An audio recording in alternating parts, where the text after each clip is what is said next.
안녕하세요. 오만사입니다. 오늘의 사연은 주인집 며느리가 들려준 놀라운 얘기, 서둘러 주인집 소굴에서 탈출했습니다. 란 내용입니다. 지금부터 시작하겠습니다. 얼마 전에 친한 동창 친구를 만났습니다. 저는 지금 50대에 이제 막 들어섰는데요. 애들도 다 키워놓고 어느 정도 여유가 생기니 못 만나던 동창 친구들도 연락해서 자주 만나곤 합니다. 대부분 자식들 얘기나 남편들 얘기를 하곤 하는데 그날은 한 친구가 작정하고 결혼 초에 있었던 기가 막힌 일을 얘기해 주었습니다. 그 친구는 신혼집을 5층 상가 건물에 꼭대기층인 5층에 방 2칸과 주방 따로 거실 별도인 신축 건물에 전세를 살게 되었다고 했습니다. 아주 아담하지만 새로 진 상가 건물이라서 나름대로 마음에 들었다고 하더군요. 그때 친구 남편은 누구나 다 알만한 영어 학습지 대리점을 개점한 지 얼마 안 되었었고 회원 모집을 위해서 동분서주 할 때라고 했어요.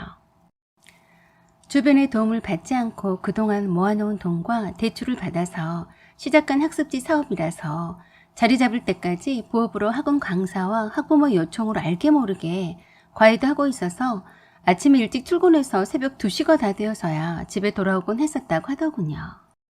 그 친구가 결혼 후 1년 가까이 친구 남편과 함께 사무실에서 함께 일을 돕다가 임신을 하게 되자 그만두고 집에 있을 때였다고 합니다.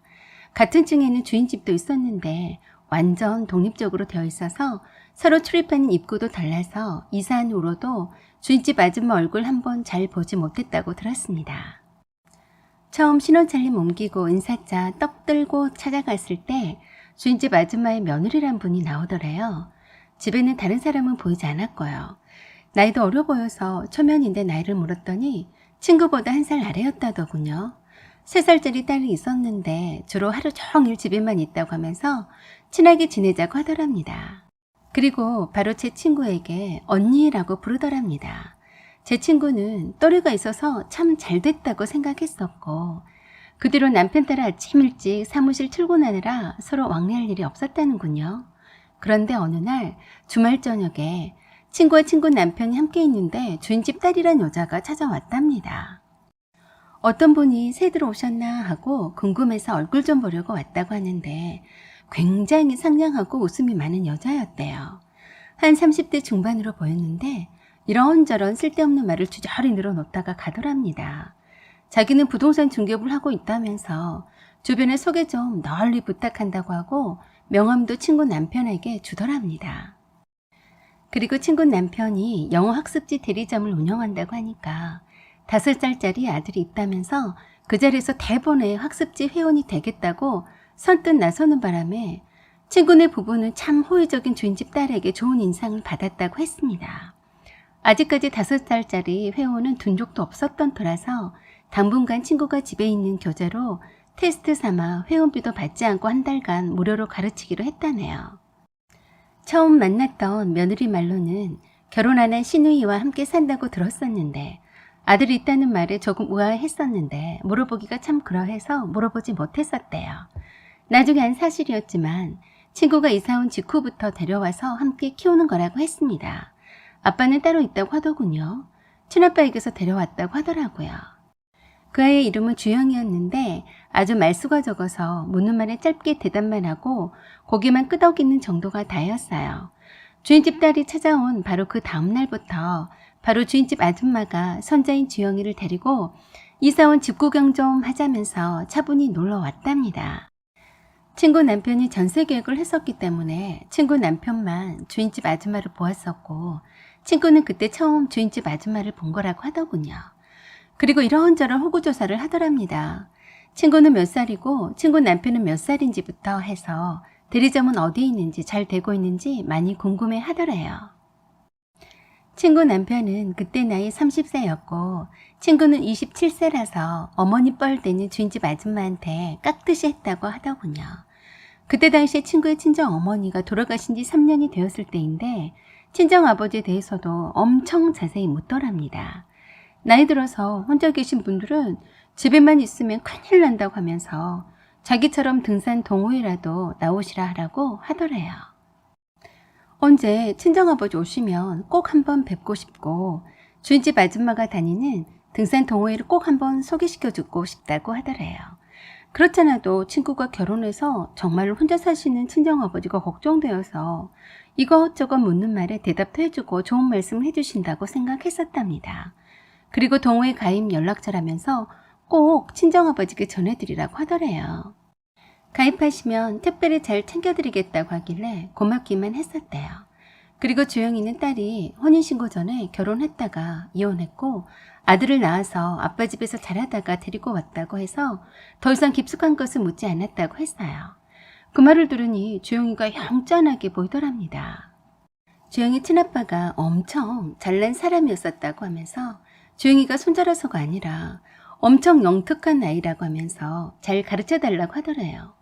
그렇게 해서 주영이는 매일 친구와 1시간씩 만나서 코칭을 받았다고 했습니다. 처음에 친구가 사무실로 출근을 한 터라서 퇴근 후 저녁 식사 후에 왔다가 집에 있는 후론 계속해서 오전에 왔다고 하더라고요. 그런데 놀랍게도 주영이 할머니 말대로 정말 영특한 아이였다고 했습니다. 우선 아이들을 많이도 만나봤지만 이처럼 머리 좋은 아이는 처음 봤다고 했어요. 하나를 가르치면 열을 알 만큼 학습 능력이 너무 뛰어나서 깜짝 놀랐고 친구 남편도 믿지 못해서 직접 주말에 오라고 해서 테스트까지 했다고 했는데 한 번도 영어를 해보지 않았던 아이인데 진도가 너무 빨랐다고 했습니다.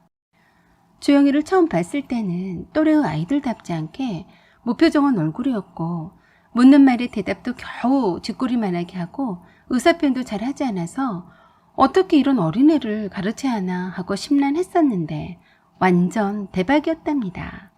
스펀지 빨아들이듯이 한 번 가르친 것은 절대 잊어먹지 않더래요. 한마디로 영재였다고 했습니다. 그때부터 놀란 친구네 부부는 주영이 엄마를 모셔놓고 주영이가 영특한 아이라서 특별히 교육에 더 신경을 써야 할 것 같다면서 가르치는 것에 더욱 책임감을 느낀다고 했었고 주영이 학습 능력에 맞도록 어떻게 영어 공부를 시킬 것인지에 대해서 의논을 했다고 했습니다. 주영이 엄마는 돈은 신경 쓰지 말고 얼마든지 시키라고 했다네요. 그때가 주영이가 영어 공부 시작한 지 2달이 막 넘어갈 때쯤이었다고 하더군요.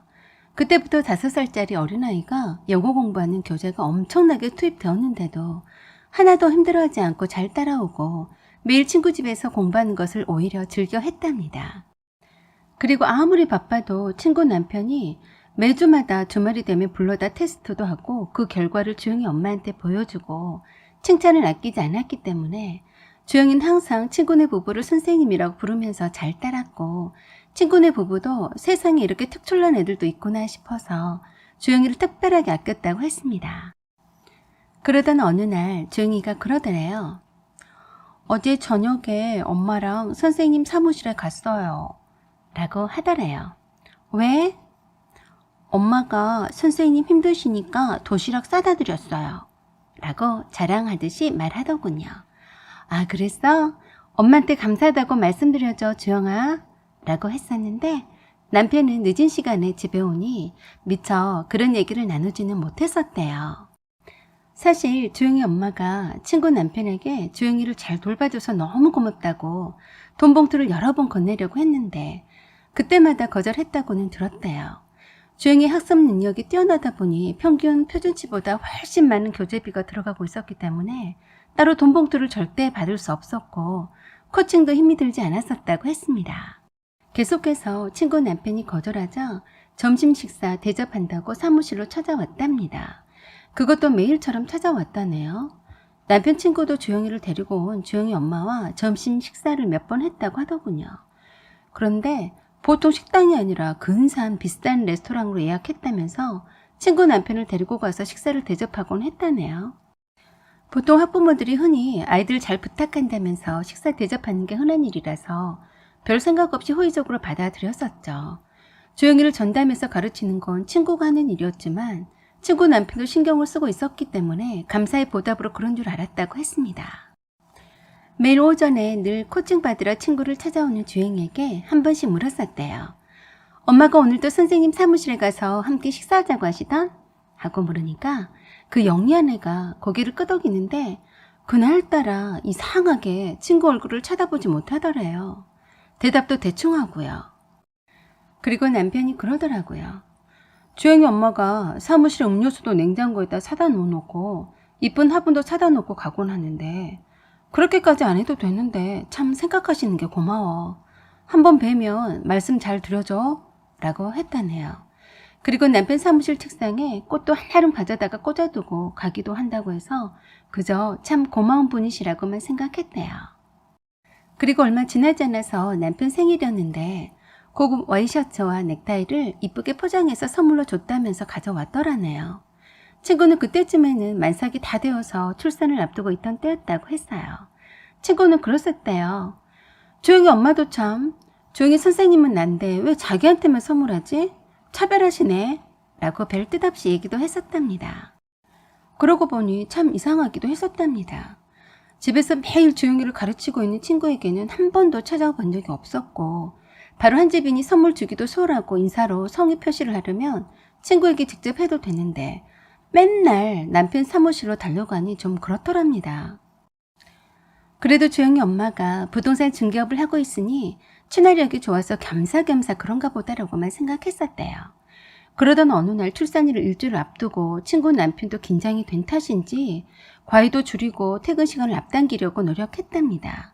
친구의 친정어머니도 안 계시는 마당에 딱히 옆에서 누가 돌봐줄 사람이 없었기 때문에 걱정을 많이 했다네요.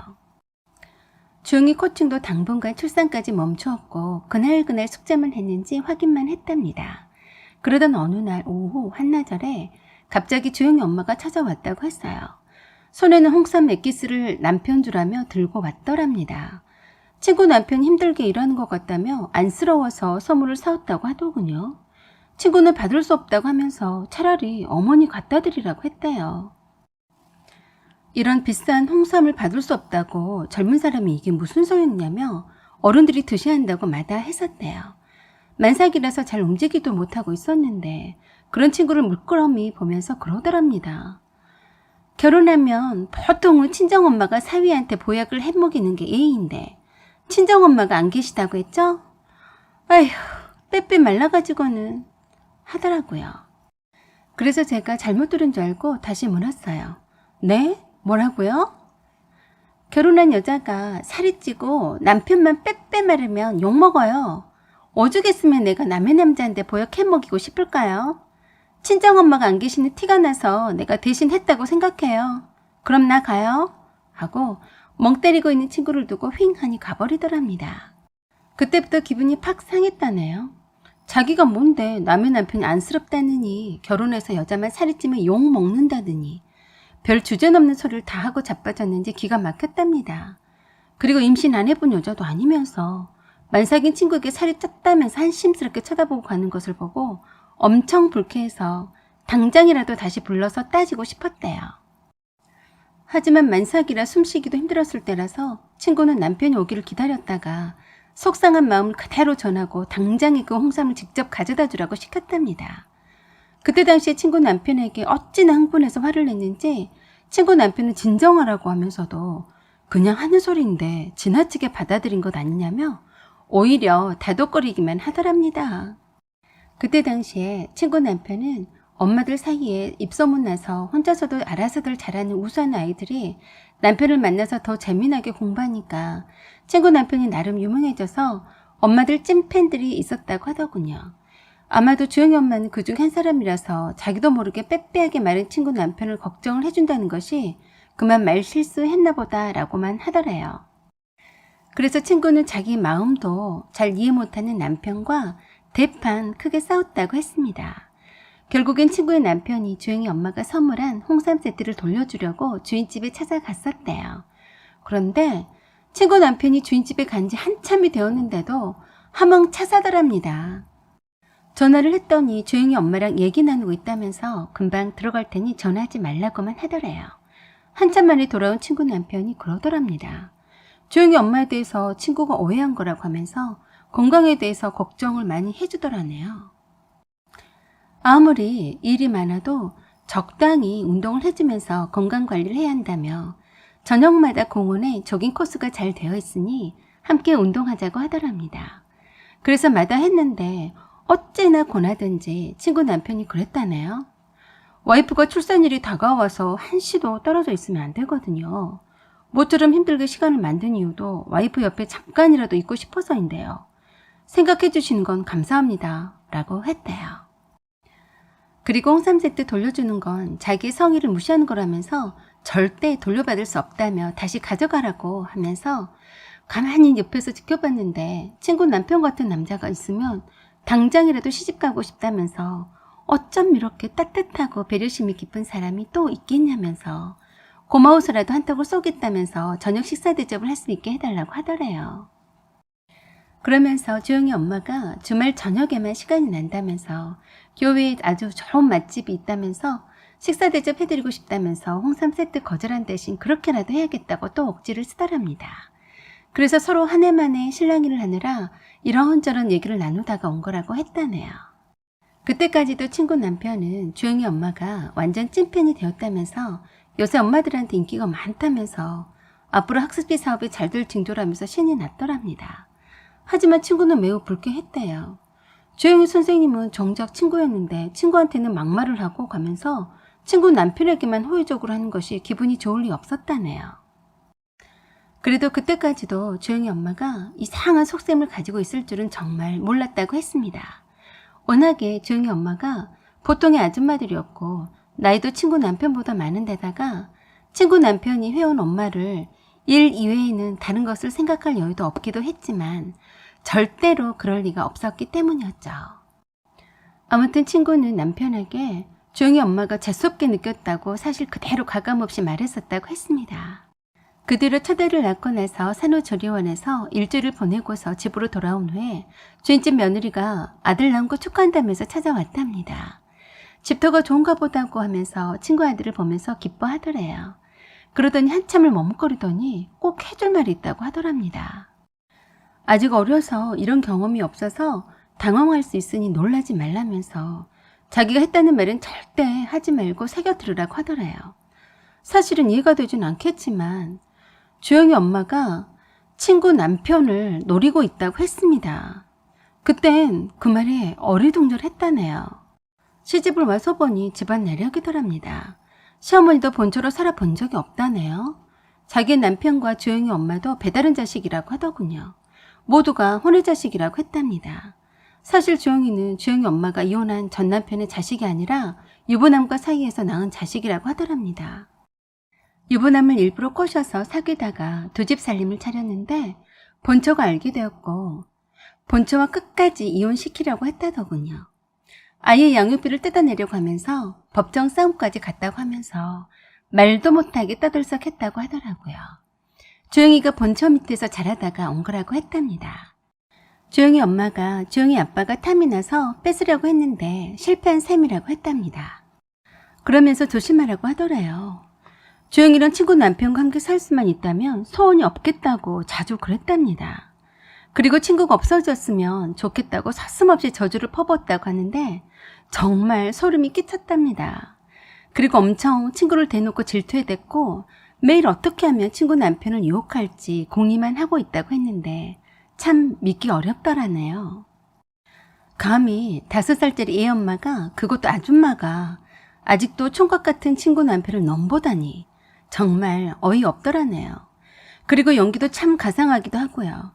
주영이 엄마는 지금도 다른 유부남을 만나고 다닌다고 했습니다. 그렇지만 친구 남편에게 완전 반했다면서 남자답고 자상하고 샤프하기까지 매력적이라면서 하루에도 수십 번 입에 오르내리곤 한다네요. 그리고 지금도 매일 친구 남편의 사무실에 들락거린다고 했답니다. 매일 저녁에 시어머니랑 앉아서 친구 남편과 일에 대해서 얘기를 나눈다네요. 그래서 잘 안다고 하면서 조심하라고 하면서 같은 여자 입장에서 말해주는 거라고 하더래요. 시어머니랑 대화를 하는 것 보니 지금 출산과 아기 보느라 부부간의 애정이 소홀할 테니 이때를 노려서 둘 사이를 갈라놓아야 한다고 하는 소리를 들었다네요. 아마도 수단과 방법을 가리지 않을 거라면서 주의하라고 일러주었답니다. 친구는 세상에 이런 인간들도 있을까 싶었는데 정말 그 소리를 듣고 놀라지 않을 수 없었다네요. 문제는 영특한 주영이가 그 어린 나이에도 외할머니와 친엄마가 무슨 생각을 하고 있는지 다 알고 있다고 하더군요. 주영이가 불쌍하다고 했습니다.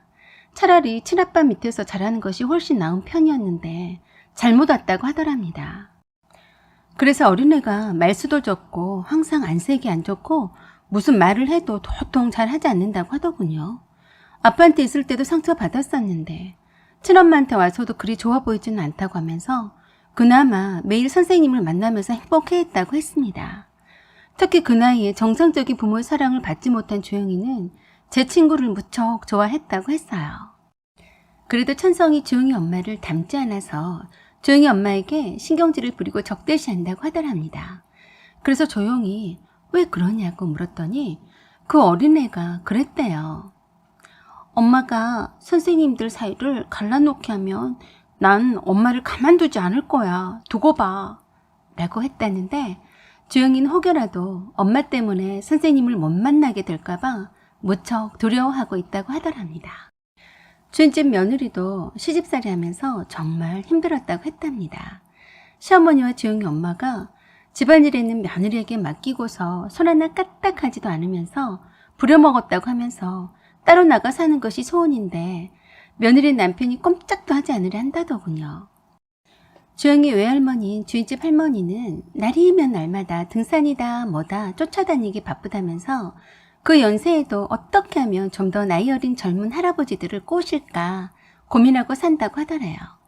혹시 친정아버지 혼자 계신다고 한 적 있느냐고 하면서 절대로 시어머니가 소개하는 등산 동호회에 나가라고 말하지 말라고 하더라고요. 친구의 친정아버지에 대해서 몇 번 언급하는 걸 들은 적이 있다고 했답니다. 이런저런 소리를 들으니 대체나 그동안에 있었던 일들 아귀가 딱 들어맞는 것 같았답니다.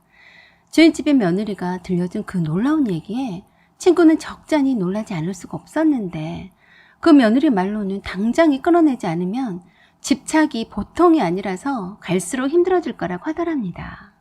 그리고 부탁하더래요. 주영이만큼은 계속 맡아달라고요. 주영이는 선생님밖에 없다고 하더랍니다. 미리 알게 해줬으니 얼마든지 주영이 엄마를 멀리 할 수 있을 거지만 그래도 주영이는 계속 맡아달라고 하더래요. 영리한 아이라서 잘 키워야 되는데 주영이 엄마는 그걸 잘 모르는 여자라고 하더랍니다. 주영이는 자기 친엄마보다도 주인집 며느리를 더 잘 따른다면서 그 어리디 어린 것이 벌써 외할머니와 친엄마가 못된 짓을 하는 것을 다 알더라고 했다네요. 그러면서 주인집 며느리도 틈만 나면 그 속으로서 탈출하려고 한다고 하면서 그렇게 되면 정말이지 주영이한테는 절망적일지도 모른다고 했답니다. 그래서 걱정이라고 하더래요. 그래서 친구도 그랬다네요. 정말 그 말이 사실이라면 저희 부부도 이 속으로서 어떻게든 도망쳐야죠. 이런 곳에서 어떻게 아기를 키우겠어요? 라고 말했었대요. 그러자 주인집 며느리가 그러더래요. 그래도 주영이는 계속 맡아주세요. 내놓고 내색하기를 바라는 사람들이니 절대 내색하지 말고요. 라고 했대요. 주인집 며느리가 돌아간 이후로 친구 남편에게 주인집 며느리가 한 얘기를 그대로 해줬답니다. 그러더니 그때서야 친구 남편도 그러더래요. 그렇잖아도 좀 이상한 점이 한두 가지가 아니었는데 일부러 신경 쓸까 봐서 말하지 않았었다고 했다네요. 저녁 식사 대접한다고 하길래 몇 번을 계속 거절했는데 사무실 비품이며 다른 선생님들에게 도시락이며 떡도 돌리고 매일 점심때마다 식사하자고 찾아와서 좀 난처해졌는데 대놓고 거절하기도 참 난감했었대요. 그래서 저녁 식사를 한번 함께 했었는데 술을 엄청 권하는데 거절을 했다더군요. 그때 친구 남편은 운전 때문에 절대 술을 잘 하지 않았답니다. 그리고 특히 학부모와는 절대로 술을 하지 않는다는 철칙이 있었던 터라서 더욱더 거절했었고 조심스럽게 볼 일이 있으면 집에 있는 와이프를 통해서 해주고 사무실로 일부러 와서 이것저것 챙겨주지 않아도 된다고 부탁한다고 말했다고 했다네요. 그랬더니 은근슬쩍 선생님이 너무 좋아서 그런다며 언제든지 선생님이 부르면 달려가겠다고 말하더랍니다. 그리고는 취했다면서 집에까지 친구 남편의 차로 함께 타고 왔다고 했는데 그때부터 친구 남편이 주영이 엄마를 대하는 것이 조심스러웠다고 하더랍니다. 그 다음날부터 저녁 식사 간단히 한 것뿐인데도 술 한잔 한 사이라면서 무슨 연인 사이라도 되는 듯이 톡을 날리더래요. 영수씨라고 불러도 되죠? 어젯밤 태워다줘서 고마워요. 제가 실수는 안 했겠죠? 어젯밤에 제가 기분이 좋아서 술을 너무 많이 했나 봐요. 영수 씨랑 함께해서 정말 좋았어요. 오늘도 영수 씨 생각하며 기분 좋은 하루 보낼 것 같네요. 연락 주세요. 시간 내서 우리 또 만나요. 라고 아침 일찍 보냈더라네요. 그 시간이면 와이프도 볼 수 있는 시간인데 어쩜 그런 식으로 보냈는지 의아했다고 하더랍니다. 그래서 답장도 보내지 않았고 삭제해버렸다고 하더래요. 그리고 주인집 며느리가 한 말이 거짓이 아닌 것 같다면서 당장 이 집에서 나가자고 했답니다. 아무도 모르게 부동산 중개업소에 전셋집을 내놓았고 계약하겠다는 사람이 있을 때 연락 주라고 했다네요. 주인집 할머니와 주영이 엄마가 미리 알면 회복 놓을 수도 있으니 계약할 사람이 나타나면 그때서야 핑계대고 이사할 참이었대요. 그런데 어떻게 눈치를 챘는지 주영이 엄마가 전셋집 내놓은 것을 알고는 친구한테 찾아와서 그러더래요. 경우도 없이 주인집에 말도 않고 몰래 내놓는 경우가 어딨어요? 다른 사람한테 듣고 완전 놀랐구만 이라고 하길래 친구가 그랬다네요. 어머 그래요? 남편이 이사 가자고는 소리를 들었었는데 그새 내놓을 줄은 몰랐네요.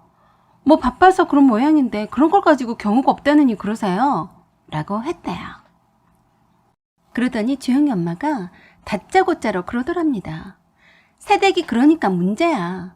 오죽 새댁 하는 일이 시원찮으면 새댁이 알아서 할 일을 바쁜 바깥 사람이 나서 사려니까 이런 경우 없다는 소리를 다 듣는 거지.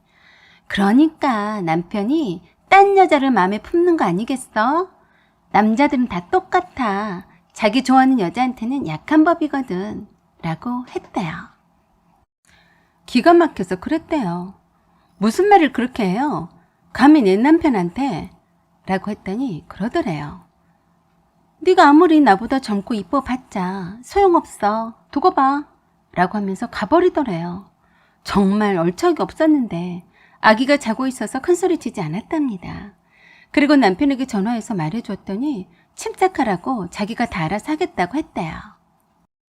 가만 보니 주영이 엄마가 톡을 계속 날리는데도 차단해버리고 메시지를 보내도 답장도 없고 전화를 해도 받지 않아서 예전 반복대로 잘 먹혀 들어가지 않으니까 약이 올라 있었던가 보더랍니다.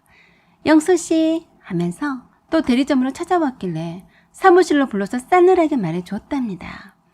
주영이 어머니, 여기가 주영이 어머니 놀이터인가요? 여기 일하는 사업장이에요. 주영이 낯을 봐서 그동안 참아왔었는데 어디 경우도 없이 남의 일하는 사업장에 무단으로 왔다 갔다 하시는 거죠? 제가 다시 한번 말씀드리지만 주영이 어머니가 여기 출입하는 거 불편하니까 당장 나가주세요. 그리고 그 나이 먹도록 남의 사무실에 노크도 없이 들어오는 예의범죄를 못 배우셨나요? 당장 나가세요. 라고 해버렸다더군요. 사실 친구 남편은 좋게 넘어가려고 했었는데 한참 나이 먹고 못생긴 아줌마가 주제 파악도 못하고 친구 남편한테 침을 흘린다고 생각하니 도저히 구역질이 나려고 해서 참을 수가 없었다더군요. 갑작스런 친구 남편의 태도에도 정말 미안해요 영수씨. 그저 영수씨가 보고 싶어서 왔을 뿐이에요. 점심 같이 해요. 라고 여전히 그러더래요. 그래서 친구 남편이 사무실 밖으로 밀다시피 해서 내보내고 문을 닫아버렸는데 한참을 대리점 안팎을 돌아다니다 가더랍니다. 원래 낮에는 대부분이 다른 학습지 교사분들이 외근 나가고 없기 때문에 격리 외에는 대리점을 지키고 있는 사람이 없었답니다. 격리 말에 의하면 마치 자기 대리점이나 되는 것처럼 굴더래요.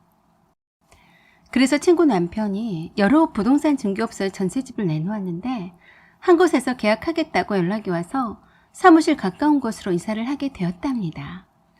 이사하기 전날에 주영이에게 사정이 생겨서 갑작스럽게 이사를 간다고 했는데 고개를 푹 숙이고 주영이가 눈물을 뚝 흘리더래요. 그러면서 이사 안 가면 안 되냐고 하면서 계속 울더랍니다. 그리고는 그 어린애가 그러더랍니다. 선생님, 우리 엄마 때문에 이사 가는 거죠? 저도 이제 미워하시는 거죠? 저도 선생님 따라 가고 싶어요.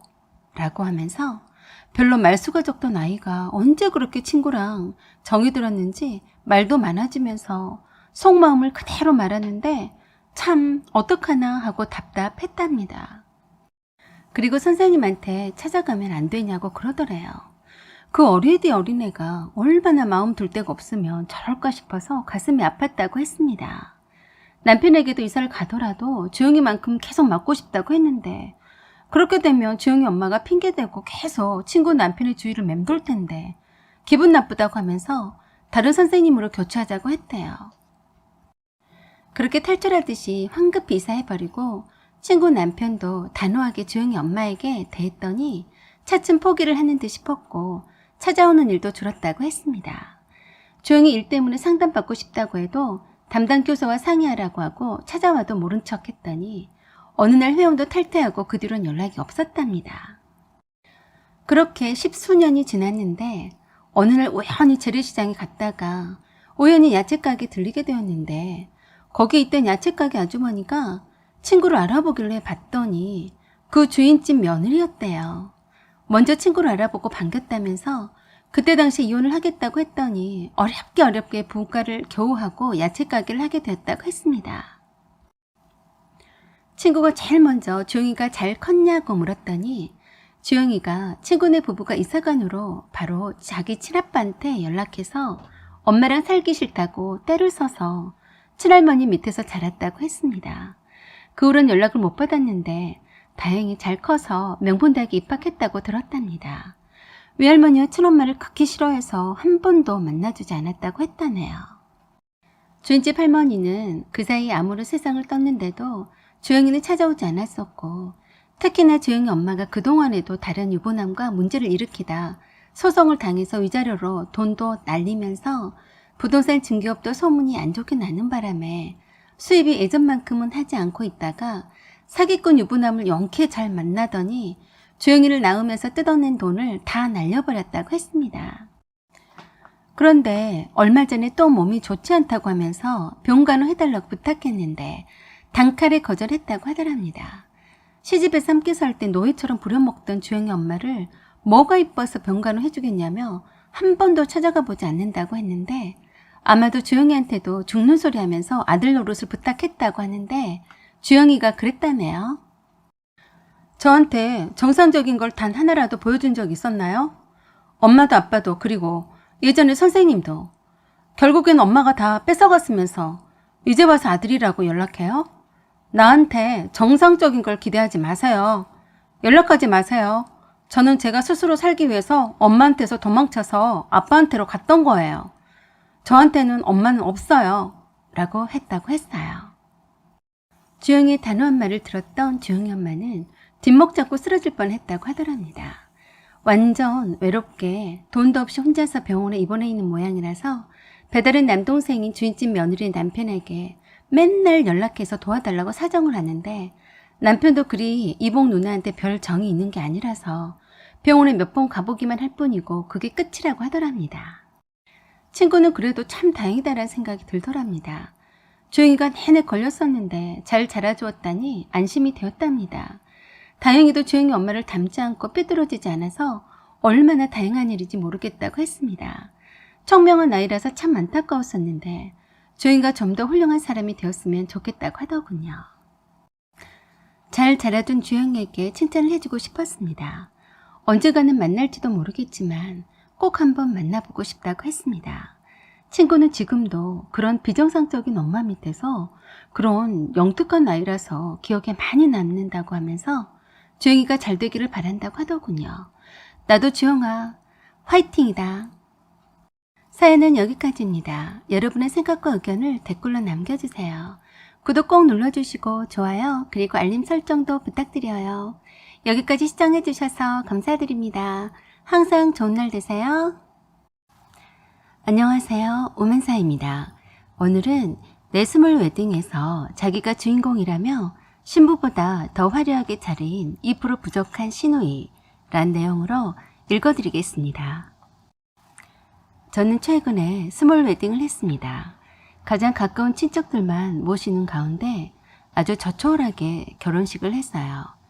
번잡한 시내 쪽의 결혼식장보다 한가한 변두리 쪽에 주차난 걱정도 없고 결혼식장의 그 복잡함과 어수선함이 없는 조용한 결혼식을 했습니다. 남편과 결혼 전에 연애할 때 드라이브 하다가 경치가 좋아서 들렀던 퓨전 레스토랑이었어요. 심플하게 주변과 어울리는 아름다움이 인상적이었던 곳이었습니다. 저희처럼 젊은 연인들이 데이트하기 딱 좋은 그런 곳이었던지라 단골들이 많이 찾는 곳인 것 같았어요. 형식과 틀에 박힌 결혼식이 싫었던 저는 남편과의 결혼식을 이곳에서 하는 게 어떨까 하고 넌지시 물었었는데 의외로 괜찮겠다고 하더군요. 그래서 그곳 레스토랑 사장님한테 곧바로 여쭤봤습니다. 그랬더니 식사비와 꽃값비만 내고서 간단히 식을 올릴 수 있는 식장으로 세팅을 해주신다고 했습니다. 그리고 진행했었던 스몰 웨딩과 야외 결혼식 사진을 보여주셨는데 정말 마음에 들더군요. 서비스로 전문 사회도 봐주신다고도 했습니다. 어차피 결혼식 때는 직장에 가장 가까운 사람들과 아주 친한 친구들만 초대할 예정이었고 지방에 사시는 가까운 친척들은 한 곳에 만나서 소형버스로 이동하면 되는 것이어서 큰 불편함은 없을 듯 싶었습니다. 저희 친정 쪽은 아버지가 오래전에 돌아가셨던 터라 아버지 친구분들은 오실 분이 없었고 가까운 친척분들만 오실 예정이었죠. 반면에 남편 친구들과 직장 사람들은 따로 부르지 않아도 많이 올 것 같았는데 예비 신랑이었던 남편은 결혼식만큼은 제 뜻대로 해주고 싶다고 했습니다. 스몰 웨딩이라고 해서 결코 저렴한 결혼식은 아니었어요. 그냥 공장에서 찍어내는 듯한 결혼식장에서의 결혼이 아닐 뿐이었고 좀 더 낭만적인 것 뿐이었죠. 화이트 로즈와 핑크 로즈가 섞인 장미꽃이 생화로 장식되기 때문에 꽤나 화려하고 아름다운 스몰 웨딩이었습니다. 그 흔한 웨딩드레스도 대여받지 않고 친구가 직접 선물로 제작해준 심플한 웨딩드레스를 입었어요. 그리고 떡칠하듯이 분장하는 듯한 신부 화장이 싫어서 미용실에서 헤어스타일만 로코코풍으로 고데기로 말고 화장은 친구들이 직접 해줬어요. 그래서 더 의미가 있었네요. 식이 시작되기 전에 친구들이랑 사진 찍으면서 친척분들에게 인사도 드리고 있었습니다. 그런데 저만 찌서 눈에 띄게 흰 원피스를 입고 오는 아가씨가 눈에 띄었어요. 예비 신우였는데 얼마나 잔뜩 멋을 부리고 왔는지 엄청 예쁘더라고요. 샵에 가서 30만 원짜리 화장도 받고 입고 온 옷도 대여받았다고 하더군요. 헤어스타일은 얼마나 공을 들였는지 머리 곳곳에 다이아몬드빛 헤어핀을 박아놓고 목에도 다이아몬드빛 목걸이와 귀걸이를 찰랑거리며 걸어오고 있었어요. 누가 보면 신부인 줄 알겠네 싶었습니다. 사람들의 시선이 느껴졌는지 매우 기분이 좋아 보였어요. 정작 신부인 저는 목걸이나 귀걸이나 팔찌 등은 전혀 하지 않았는데 예비 신우이는 주렁주렁 화려하게 잘 차려입고 왔더라고요. 신우이는 저보다 2살 아래인데 스스로가 참 예쁘다고 생각하는 사람입니다. 그리고 다른 사람의 주목을 받고 싶어하는 성격이에요. 그래서인지 과하게 행동한다거나 눈에 띄는 옷차림 등으로 다른 사람들의 관심을 받고 싶어 합니다.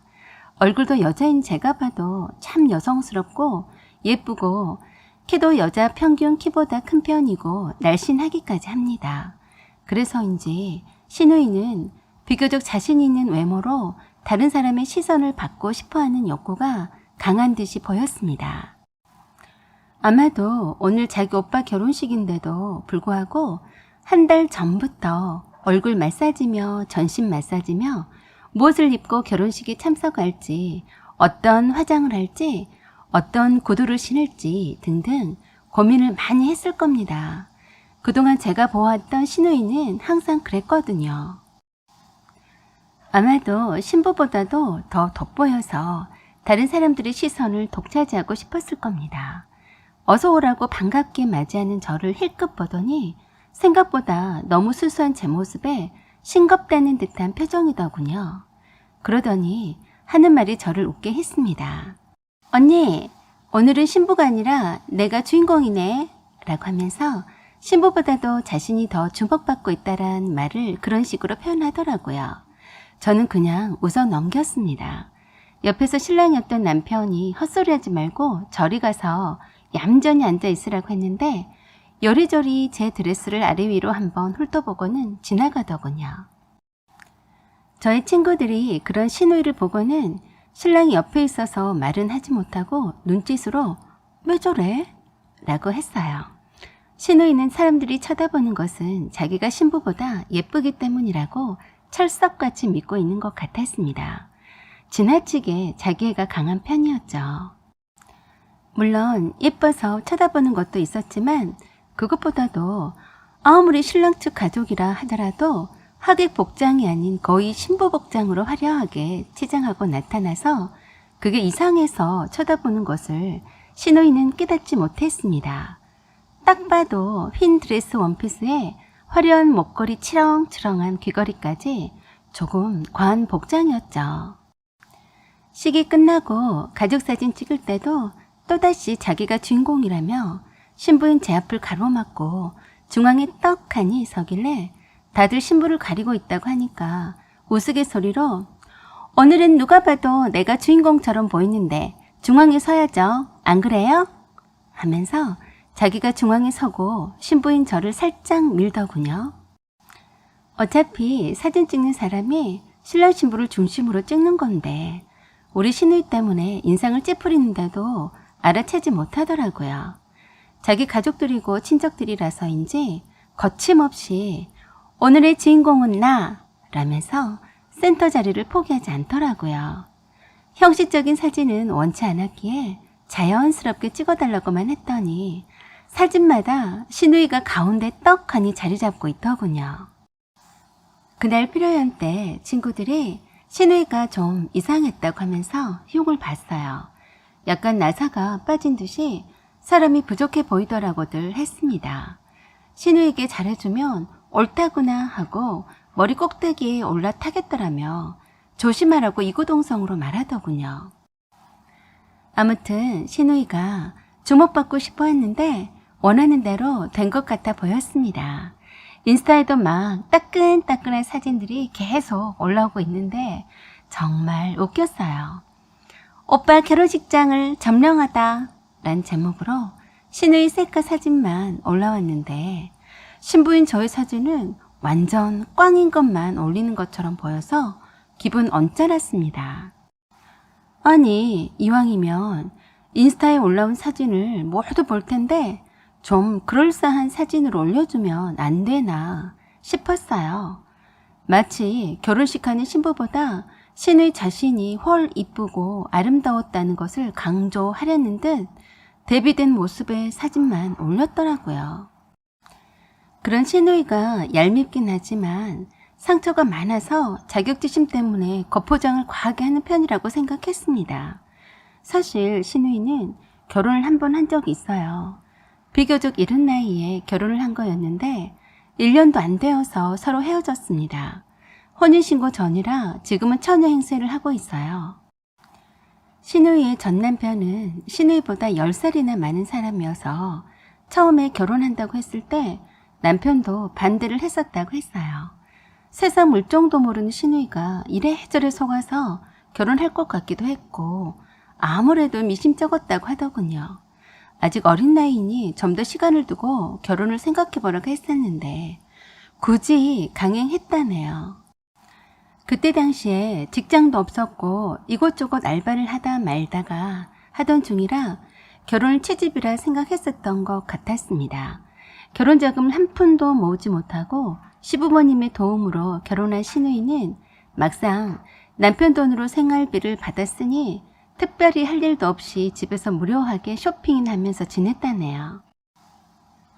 그걸 못마땅하게 생각한 시어머니가 심하게 야단쳤는데 그때 시누이가 너무 스트레스 받는 바람에 명품 백과 화장품 그리고 비싼 주방 그릇들로 쇼핑을 왕창 해버렸답니다. 그 때문에 시누이 남편과 한바탕 크게 싸우게 되었고 시누이 남편은 신용카드를 정지를 시켰다네요. 그런 사실을 어찌 알고 시어머니가 남편도 없는 대낮에 쫓아왔답니다. 남편 신용카드도 정지 먹고 남편이 생활비도 주지 않겠다고 으름장 놓고 있는 판국에 시어머니까지 가세해서 일장 연설을 하고 있길래 너무 화가 난 나머지 시어머니 뺨을 때렸다네요. 당신 며느리일 뿐이지 당신 아들, 딸이 아니니까 잔소리 그만하라고 했답니다. 그랬더니 시어머니가 한 대 더 때리라고 얼굴을 대주더래요. 그래서 얄미운 김에 한 대 더 때렸답니다. 막장이 따로 없는 거죠. 감히 시어머니 얼굴에 손을 대다니요. 시어머니가 며느리에게 뺨 맞고 가만히 있을 리가 없죠. 말릴 사람도 아무도 없는데 시어머니가 완전 폭발하셨대요. 그 뒤 상황은 안 봐도 비디오죠. 그래서 신우의 시어머니는 감히 시어머니 뺨을 때린 이유로 해서 그 자리에서 신우의 친정아버지에게 바로 전화를 걸어서 못된 딸을 교육 다시 시켜서 보내라고 했다네요. 그런데 너무 어이없게도 친정아버지가 딸 편을 들어주는 게 아니었답니다. 신우의 친정아버지가 그랬답니다. 시집간 딸이니 그쪽에서 알아서 가르쳐서 살든지 말든지 버리든지 알아서 해야죠. 다 키워서 보내놨더니 고장났다고 반품하는 건 받지 않습니다. 알아서들 하세요. 라고 하시면서 끊으셨답니다. 그러자 이번엔 시어머니가 경찰서에 신고했다네요. 시어머니는 어떠한 처벌보다도 이걸 기회로 해서 며느리 버르장머리를 고쳐볼까 하는 의도였던 것 같다고 했습니다. 다행히 영리하게도 신우이는 시어머니 뺨을 때린 적이 없다고 발뺌을 했다네요. 오히려 시어머니에게 폭행을 당했다고 주장했답니다. 그날 저녁에 경찰서에 달려온 친정엄마와 신우이 남편이 합세해서 집안 싸움으로 더욱 시끄러우니 일단 집으로 돌아가라고 해서 시어머니는 신우이 남편이 집에다 모셔다 드리고 신우이와 신우이 친정엄마는 신우이네 집으로 돌아갔대요. 신우이의 시어머니를 모셔다 드리곤 신우이 남편이 그러더랍니다. 사람이라면 해서는 안 되는 일들이 있어. 어머니랑 의논했는데 당장 헤어지자. 몸만 나가든지 아니면 이혼 소송 당해서 위자료까지 주고 가든지만 결정해. 라고 했답니다. 사실 혼인신고도 하지 않은 상태라서 합의 이혼이고 뭐고 없이 바로 헤어지면 남남이었대요. 보수적이고 효자였던 신우이 남편은 절대 신우이를 용서하지 않겠다고 했고 더군다나 신우이 시어머니가 신우이를 더 이상 보고 싶지 않다고 했다네요. 이 말을 들은 신우이 친정엄마가 기가 막히다면서도 통사정을 하면서 사위를 달래봤지만 소용없었답니다. 할 수 없이 신우이가 시어머니를 찾아가서 무릎 꿇고 용서를 빌었지만 소용이 없었고 신우이 남편은 곧바로 살던 집을 부동산 증기업소에 내놓더니 자기 짐을 다 빼서 시댁으로 들어가 버렸대요. 그렇게 허망하게 헤어진 후에 몇 달이 지났는데 어느 날 백화점에서 일하고 있는 친구한테서 연락이 왔대요. 신우이와 헤어진 전 남편과 비슷한 사람을 봤다면서 사진을 찍어서 보내줬답니다. 신우이 전 남편이 확실하더래요. 그런데 옆에 만삭인 어떤 여자랑 아기용품 매장에서 물건을 고르고 있는 모습이었답니다. 백화점에서 근무한다는 그 친구 말에 의하면 그 아기용품 매장 직원에게 물어봤더니 두 사람이 부부가 분명한 것 같다라고 하더랍니다. 그렇다면 만삭인 여자의 뱃속에 있는 아기가 전 남편의 아이란 건지 신우이와 결혼 생활 중에도 바람을 피웠다는 것인지 황당했답니다. 그래서 전 남편이 다니는 회사로 찾아가서 단도직입적으로 사진을 보여주면서 따져 물었답니다. 그랬더니 이제 와서 무슨 상관이냐며 오히려 따져 묻고 있는 신우이한테 면박을 주더랍니다.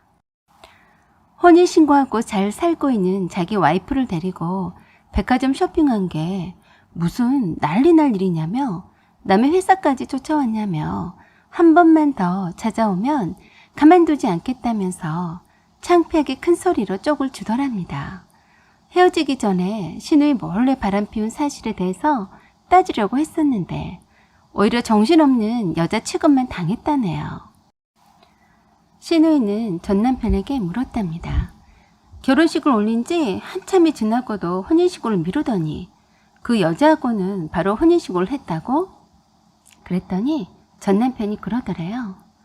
얼굴이 이쁘니까 좋은 남자 잡아서 잘 살아.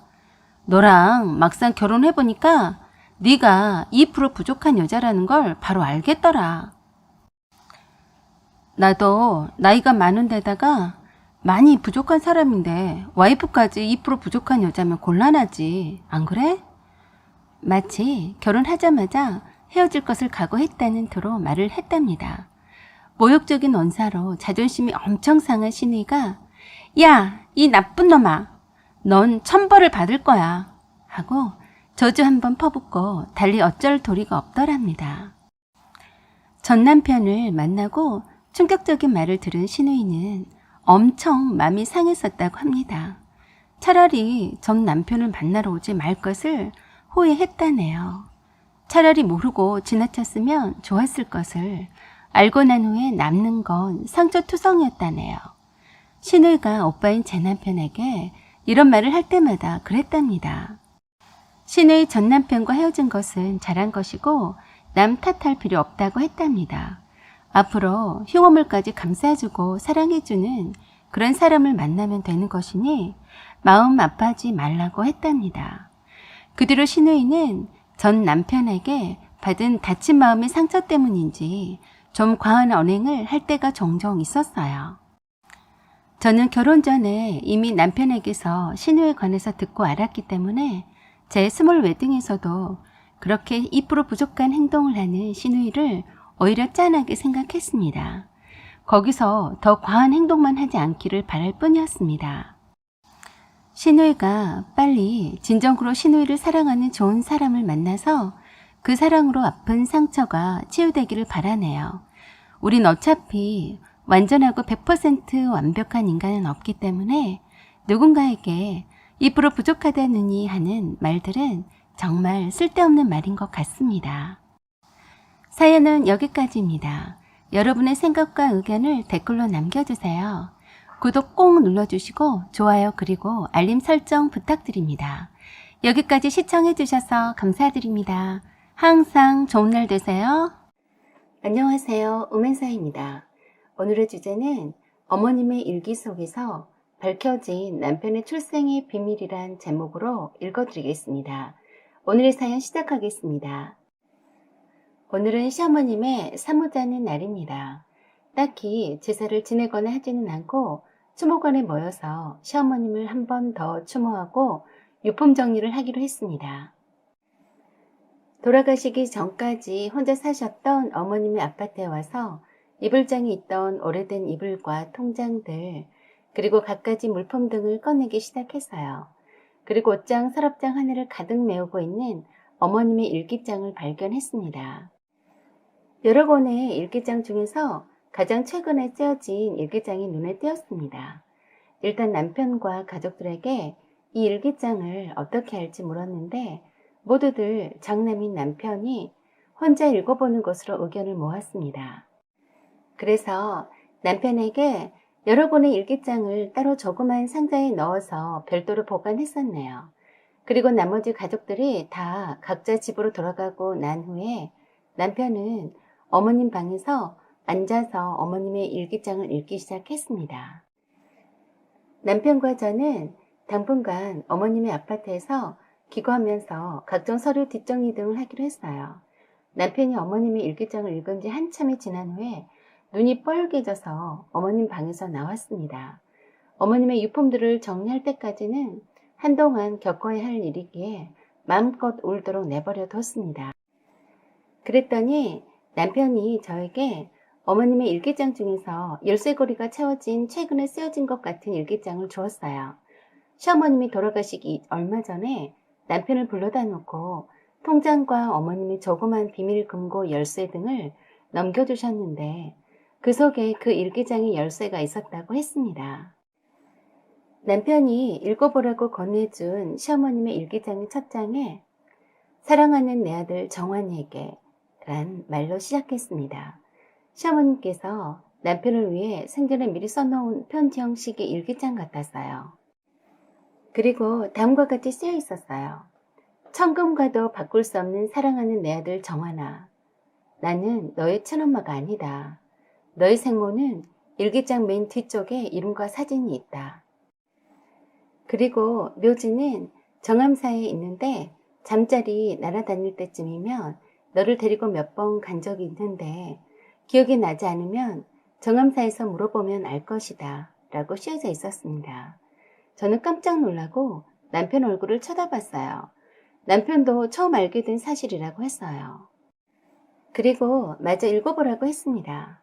돌아가신 시어머님의 생전에 남편을 위해 쓰셨던 고백과도 같은 글을 읽으려니 몹시 떨려오기까지 했습니다. 시어머님은 15살에 교통사고로 아버지가 갑자기 돌아가셨다고 했습니다. 그런데 그 다음 해에 어머니마저 군용기 트럭에 치여서 돌아가시게 되었다네요. 그때가 16살 때였고 아래로 남동생이 13살이었답니다. 하루아침에 고아가 돼버린 상태라서 작은아버지 집에 함께 살게 되었는데 그 다음 해에 하나밖에 없는 남동생이 급성 폐렴으로 죽게 되었답니다. 너무도 기막힌 일이 한꺼번에 들이닥치다 보니 어린 나이에 감당하기 힘든 큰 충격을 받았는데 아무도 그 어떤 위로가 되지 않더랍니다. 부모님이 돌아가시고도 버티고 견딜 수 있었던 힘이 되어준 건 남동생이 있었기 때문이었는데 그 동생마저 허무하게 가버려서 얼마나 슬펐는지 지금도 그때의 가슴 아팠던 기억을 잊을 수 없다고 하셨어요. 그래서 동생이 죽은 날부터 밥도 안 먹고 아무것도 안 하고 허공만 쳐다보고 멍하니 있었더니 작은아버지가 마지막 남은 조카마저 죽는 게 아닌가 싶어서 전보로도 가보고 무당집에도 가보고 하시다가 정암사에 있는 스님이 절에서 봉양하며 지내야만 살 수 있다고 하더랍니다. 그래서 작은아버지가 정암사로 보내셨답니다. 고등학교는 따로 다니지 않고 검정고시로 대체하셨대요. 여자 수도승들과 함께 지내며 스님들 밥도 짓고 새벽에 일어나서 불경도 외우고 남동생을 위해 기도도 하면서 지내게 되었답니다. 그러면서 차츰 마음이 안정이 되었고 정암사에서의 생활이 익숙해져 갈 때쯤에 시아버님을 만나시게 되었답니다. 고시 공부하는 학생이었는데 비구니도 아니고 수도승도 아닌데 아직 젊은 어린 처녀가 정암사의 허드렛 일을 다 도맡아 사는 걸 보고서 많이 안쓰러워하셨대요. 오며 가며 자주 보는 얼굴이라서 서로 친해져서 시어머님이 정암사에 들어오게 된 사연을 듣고서 매우 마음 아파했답니다. 그때부터 고시 공부하러 왔던 시아버님이 친동생처럼 시어머님을 챙겨줬고 시어머님도 친오빠처럼 대하면서 고시 공부를 잘 할 수 있도록 100일 기도까지 하면서 심적으로 많이 의지했답니다.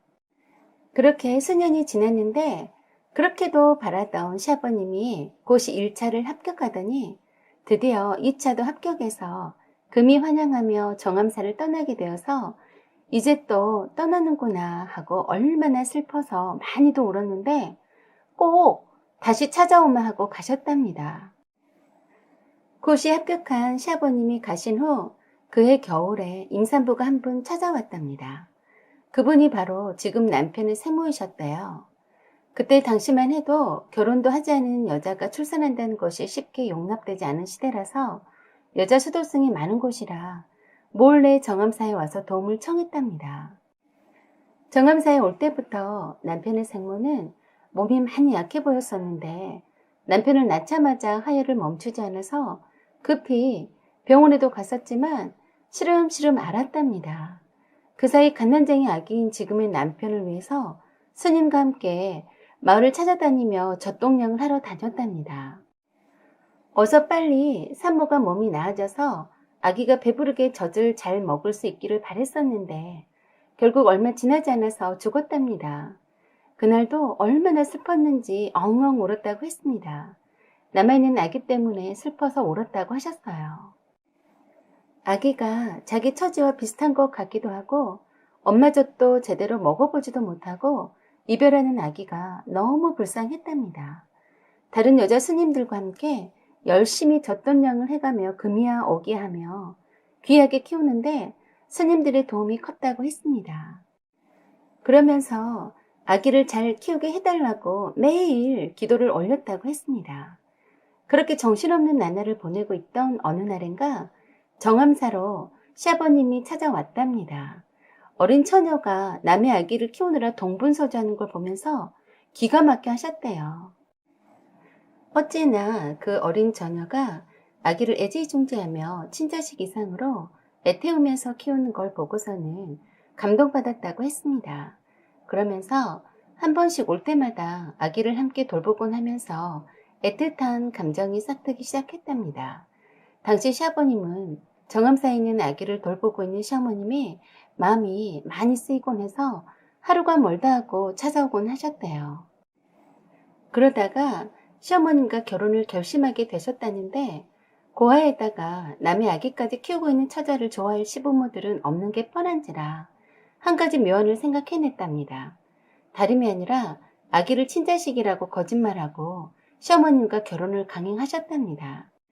그러면서도 단 한 번도 남의 자식이라고 생각해 본 적도 없었고 친자식처럼 사랑하면서 키우노라고 말씀하셨습니다. 단 생모가 있었음을 알게 되었으니 사랑하는 아들을 낳아놓고도 편히 눈을 감지 못했을 불쌍한 생모를 위해서 묘소에 찾아가서 절을 하고 어머니라고 불러드리라고 했습니다.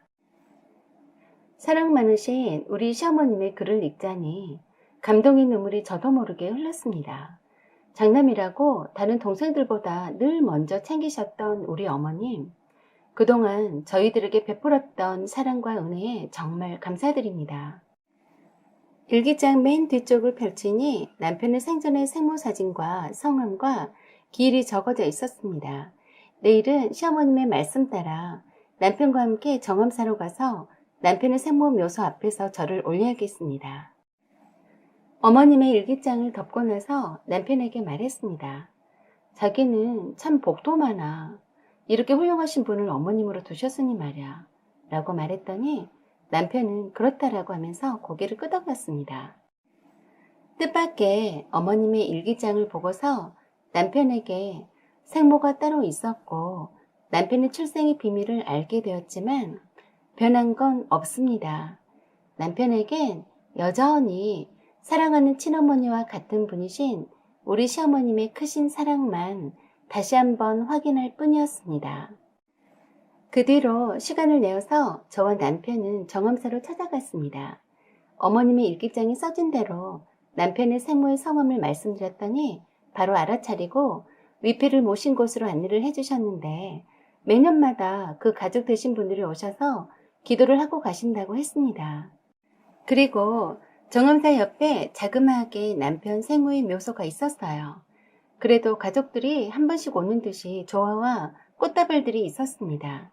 준비한 음식을 간단히 올리고 남편과 함께 큰 절을 올렸습니다. 이제 묘소도 알았으니 매년 찾아뵙기로 했습니다. 가족분들의 연락처를 물었더니 다행히도 기록이 되어 있었습니다. 남편의 생모의 친오빠 되신 분의 연락처를 받아들고 남편은 연락을 할지 말지를 고민했습니다. 그래서 제가 해보라고 했어요. 어찌됐건 피를 나눈 사이이니 못할 것도 없다고 했습니다. 그렇게 해서 남편이 먼저 연락을 하게 되었는데 남편 생모의 오빠 되신 분이 깜짝 놀랐습니다. 아들이 있었는 줄은 정말 몰랐다면서 그동안의 내막을 알려주었습니다. 남편의 생부와 생모는 오랫동안 연애를 하고 결혼까지 약속했답니다. 그런데 남편의 생부가 가난하고 장남이라는 이유로 결혼을 반대하고 다른 사람과 강제로 손을 보게 했더니 어느 날 집을 나갔다고 했습니다. 그래서 할아버지가 남편 생부의 집으로 쫓아가서 딸 내놓으라고 날이면 날마다 지키고 서 있자 남편 생모는 그때 임신한 몸으로 정암사로 피신해 있었던 거랍니다. 그때 남편 생모는 아무한테도 연락하지 말고 숨겨달라고 해서 아무도 연락하지 않아서 남편 생모가 죽었을 때에야 비로소 가족들에게 연락을 했는데 아기 낳다가 죽은 줄도 몰랐고 그전에도 몸이 조금 약했던 터라 병들어 죽는 줄 알았답니다. 알아보니 남편 생부도 이미 돌아가신 뒤였습니다. 이번 기회에 남편 생모와 생부도 누구인지 알게 되었고 남편 생모에 대한 안타까운 사연도 알게 되어서 마음이 아팠습니다. 이젠 저에게는 어머님이 두 분 계시네요. 사랑하는 나의 시어머님과 남편의 생모이신 어머님, 두 분 다 하늘나라에서 평안하시길 빕니다. 저희는 행복하게 잘 살다가 나중에 하늘나라에서 뵙겠습니다. 사연은 여기까지입니다. 여러분의 생각과 의견을 힘이 되는 댓글로 남겨주세요. 구독과 좋아요 그리고 알림 설정 부탁드려요. 좋은 날 되세요. 안녕하세요. 우문사입니다. 오늘의 사연은 내 건물의 청소부 아줌마, 아버지 없고 가난하다며 파혼시킨 남친 엄마가 맞으세요? 입니다. 오늘의 사연 시작하겠습니다. 저는 30대 후반에 카페를 운영하는 여자입니다. 넋두리 같은 서설이 긴 점을 미리 말씀드리고 양해를 구합니다. 저는 아직 미혼입니다. 죽도록 일만 하면서 돈 벌려고 아둥바둥 하면서 살았습니다. 벌써 얼굴에 잔주름이 생기는 듯한데 왜 이리도 시간은 빨리 지나가는지 야속하기만 합니다. 오늘도 거울 앞에 앉아서 본 내 얼굴은 참 낯설기만 한데 아줌마 누구세요? 라고 물어보고 싶네요. 거울을 쳐버리고 싶을 정도로 마음에 들지 않는 상판떼기를 어찌해야 할꼬 하며 잠깐 고민해봤어요. 이제 곧 40줄에 들어섰는데 남들은 든든한 남편에다 보물 같은 자식들에다 돈으로 살 수 없는 행복을 누리고 잘 살아가는데 나는 무엇을 바라고 이리 미친대기처럼 살고 있는 것일까 라고 이런저런 생각이 많아졌어요. 돈? 내가 먹여 살려야 할 엄마와 동생들? 그렇네요. 저는 저 혼자 살려고 저 혼자 호의호식하려고 이렇게 정신없이 살진 않았습니다. 중학교를 갓 졸업할 즈음에 아버지는 빚만 잔뜩 남겨놓고 갑자기 쓰러지셨어요. 하시던 일이 적성에 맞지 않으셨는지 매일 푸념에 스트레스 쌓인다고 힘들다고 노래를 부르셨다는데 그 때문에 잠도 잘 못 주무셨대요. 결국은 아침에 못 깨어나시고 심장마비로 그대로 돌아가셨습니다. 너무 갑작스럽게 돌아가신 바람에 엄마가 충격받으셨어요. 전업주부로만 계셨던 우리 엄마, 아빠 그늘에서 편안하게 잘 사셨던 우리 엄마가 하루아침에 예고도 없이 아빠가 쓰러지자 어찌할 줄을 몰라 하셨습니다. 중학교 3학년이었던 저와 초등학교 6학년과 4학년인 아들과 빚을 남겨놓고 가신 우리 아빠를 엄마는 많이도 원망했어요. 사실 지금 생각해보면 아빠가 남긴 빚도 얼마 되지 않는 돈이었는데도 당시에 엄마한테는 당장 아빠 없이 살아야 하는 현실에서 크게 다가왔나 보더라고요. 엄마는 소녀 같은 여린 감성을 지닌 분이라서 남들에게 아쉬운 소리도 할 줄 모르고 조그만 일에도 상처를 쉽게 받는 타입이셨어요. 아버지 장례식도 외삼촌이 나서서 도와주셔서 치러줬고 외삼촌이 아시는 분이 운영하는 공장에 격리보조로 취업하셨는데 적응하지 못하고 그만두셨어요. 2년만 경력 쌓으면 월급도 오르고 안정적인 생활을 할 수 있다고 했다는데 외삼촌의 반대에도 불구하고 그만두시더니 식당 알바를 하시다가 그만두시고 한 곳에서 오래도록 일을 하지 못하셨어요. 당연히 빚만 늘어가는 불안한 생활이 계속 되었었죠. 심약한 엄마를 믿고 살 수 없었습니다. 동생들도 아직 어린데 어린 저도 걱정이 많이 되었어요. 그래서 하는 수 없이 고등학교 1학년을 마친 후 그만두고 돈을 벌러 다니기 시작했습니다. 어차피 이 상태로라면 돈이 없어서 대학교도 입학하기 힘들 거라고 예상했기 때문에 고등학교는 검정고시로 대체하고 빨리 돈을 버는 게 낫겠다 싶었어요. 그래서 닥치는 대로 알바를 시작했습니다.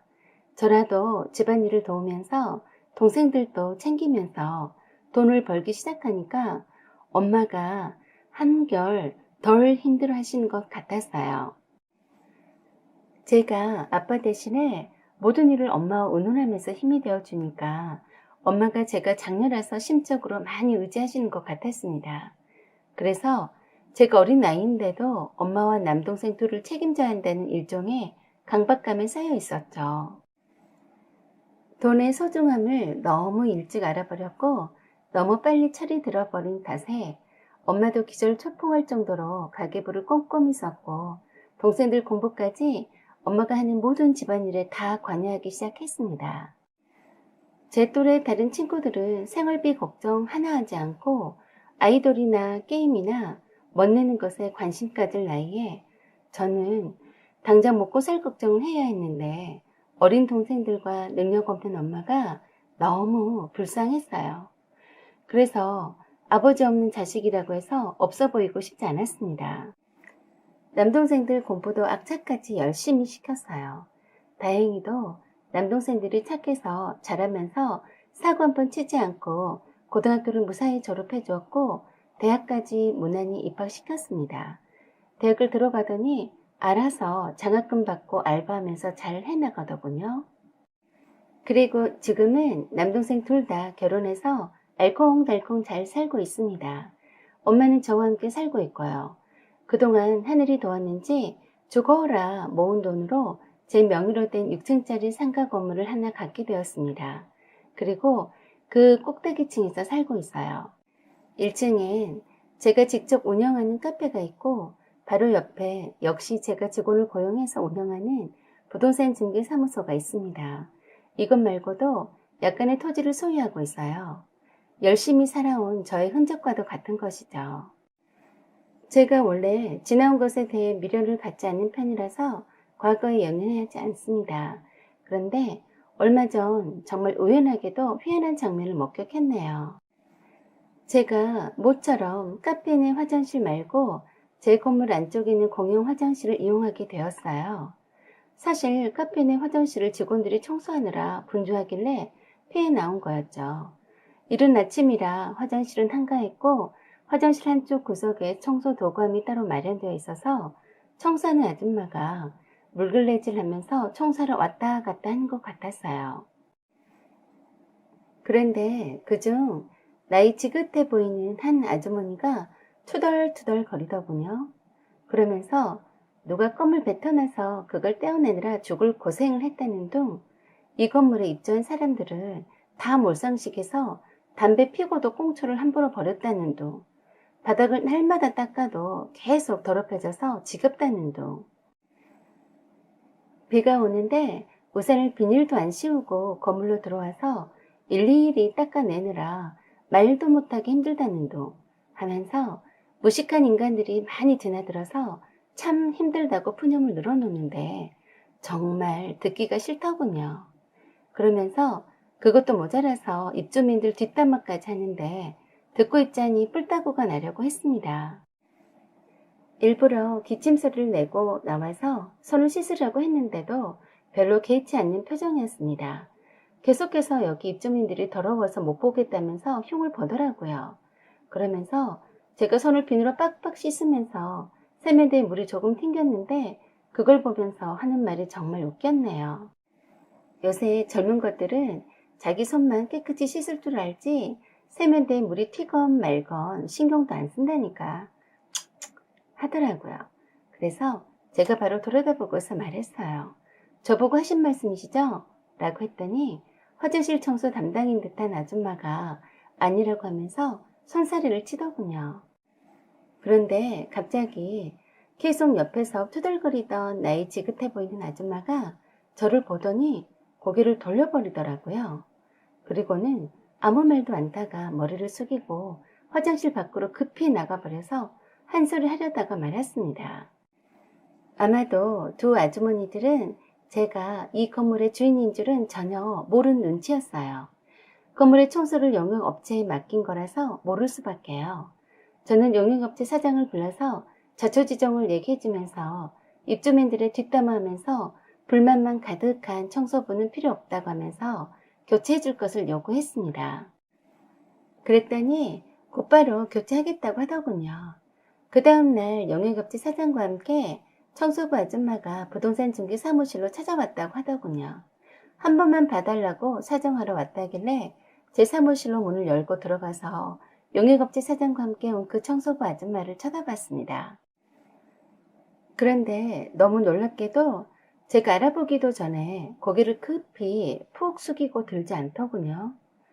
어머, 이제서 내가 이 건물 주인인 줄 알고 놀랬나 보네 라고 생각했었네요. 나이도 많으신 어머님 뻘 되신 분인데 조금 안쓰러운 생각까지 들더군요. 그 아주머니가 용역업체 사장에게 하도 한 번만 봐달라고 사정하는 바람에 건물주 사장님한테 한 번 말 잘해보라고 함께 왔다고 했습니다. 나이도 많으신 분이 머리를 아래로 조아리고서 들지도 못하고 덜덜 떠는 모습처럼 보여서 너무 짠해 보여서 따뜻하게 말을 건넸습니다. 나이가 어떻게 되시는지, 어디 사시는지, 그래도 너무 얼굴을 아래로 쳐박고 있길래 저는 그때까지도 청소 부위를 뺏길까 두려워서 벌벌 떨고 있는 줄만 알았습니다. 매우 안쓰러운 마음에 차 한 잔을 내오면서 자리에 앉으시라고 권했는데 가만 보니 초면이 아닌 듯 싶었습니다. 한참을 쳐다보는데 고개를 자꾸 돌리는 것이 저를 아는 듯 싶었고요. 그러다가 생각이 났습니다. 그러나 믿기지가 않았어요. 닮으신 분이겠거니 했었네요. 그래서 설마하니 그럴 리가 없다고 여기고 앞으로는 청소가 힘드시면 다른 일을 해보시라고 권하고 화장실이건 어디서건 제 건물의 입주민에 대한 험담은 일절 안 된다고 단단히 일러주었습니다. 그리고 앞으로 입주민에게서 아줌마에 대한 불만의 소리나 불평의 소리만 나와도 그때는 그만두실 각오를 하시라고 했어요. 그 아줌마는 고개를 푹 숙이고 고개를 끄덕거리더라고요. 그리고 그때서야 제가 그 아주머니 신상 명세서를 봤습니다. 아니 이럴 수가. 정말 놀랐어요. 세대주가 제가 익히 아는 이름이 있었습니다. 다시 그 청소부 아줌마를 쳐다봤더니 눈길을 피하는 것이 저를 알아본 듯 했습니다. 그래서 넌지시 물었어요. 저를 처음 볼 때부터 알아보셨죠? 김지영 씨 어머님 하고 말하니까 깜짝 놀라며 어쩔 줄을 몰라 했습니다. 이 넓은 세상에서 이렇게 만날 줄이야 생각이나 했겠습니까? 김지영 씨는 제가 처음이자 마지막 사랑이었습니다. 제가 경영시점에서 잠깐 알바를 했던 사장의 아들이었어요. 18살에 동갑인 사장집 아들을 만나서 계속 연락하는 친구 사이처럼 지내다가 김지영 씨가 대학을 졸업한 뒤에 취직을 하게 되면서부터 정식으로 교제를 했어요.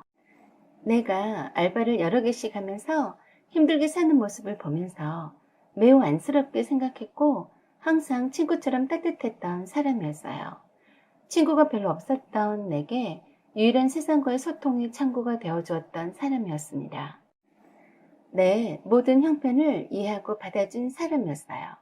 그를 정말 사랑했었고 그 사람이 아니면 결혼하지 않겠다고 작정했었습니다. 하지만 김지영 씨 부모님은 저를 며느리로 받아들이는 것에 극구 반대했어요. 어느 날 저에게 만나자고 연락해온 김지훈 씨 어머니가 저에게 말했어요. 아들과 결혼은 절대 반대이니 알아서 헤어져 달라고 했습니다. 결혼을 반대하는 이유로는 첫째로 아버지 없는 자식이라고 했어요. 둘째로 저희 집이 가난하다고 했어요. 끼리끼리 만나야 하는 법이라면서 너무 욕심부리지 말라고 했습니다. 셋째로 아들은 번듯한 대학을 졸업했는데 저는 고등학교도 제대로 다니지 못했다는 거였고요. 넷째로는 없던 집에 장녀는 도매급으로 떼어다 줘도 싫다고 했습니다. 가난한 집에 못 배운 장녀에게 장가가면 아들이 그 집 장남 역할에 등골이 빠진다고 하셨죠. 다섯째로는 저보다 나이 어리고 예쁜 색식감들이 널리고 널렸는데 미쳤다고 저 같은 며느리를 받아들이겠냐고 하면서 야무진 꿈이니 깨라고 했어요. 어느 누가 뻔히 자기 아들 기빨릴 결혼을 허락하겠냐면서 자기 아들한테서 제발 떨어져 달라고 했습니다. 그러면서 저를 마치 벌레 보듯 하셨고요. 염치 없는 계집 정도로 취급했습니다. 그렇잖아도 자격지심으로 똘똘 뭉쳤던 나에게 그런 말들은 매우 상처가 되었습니다.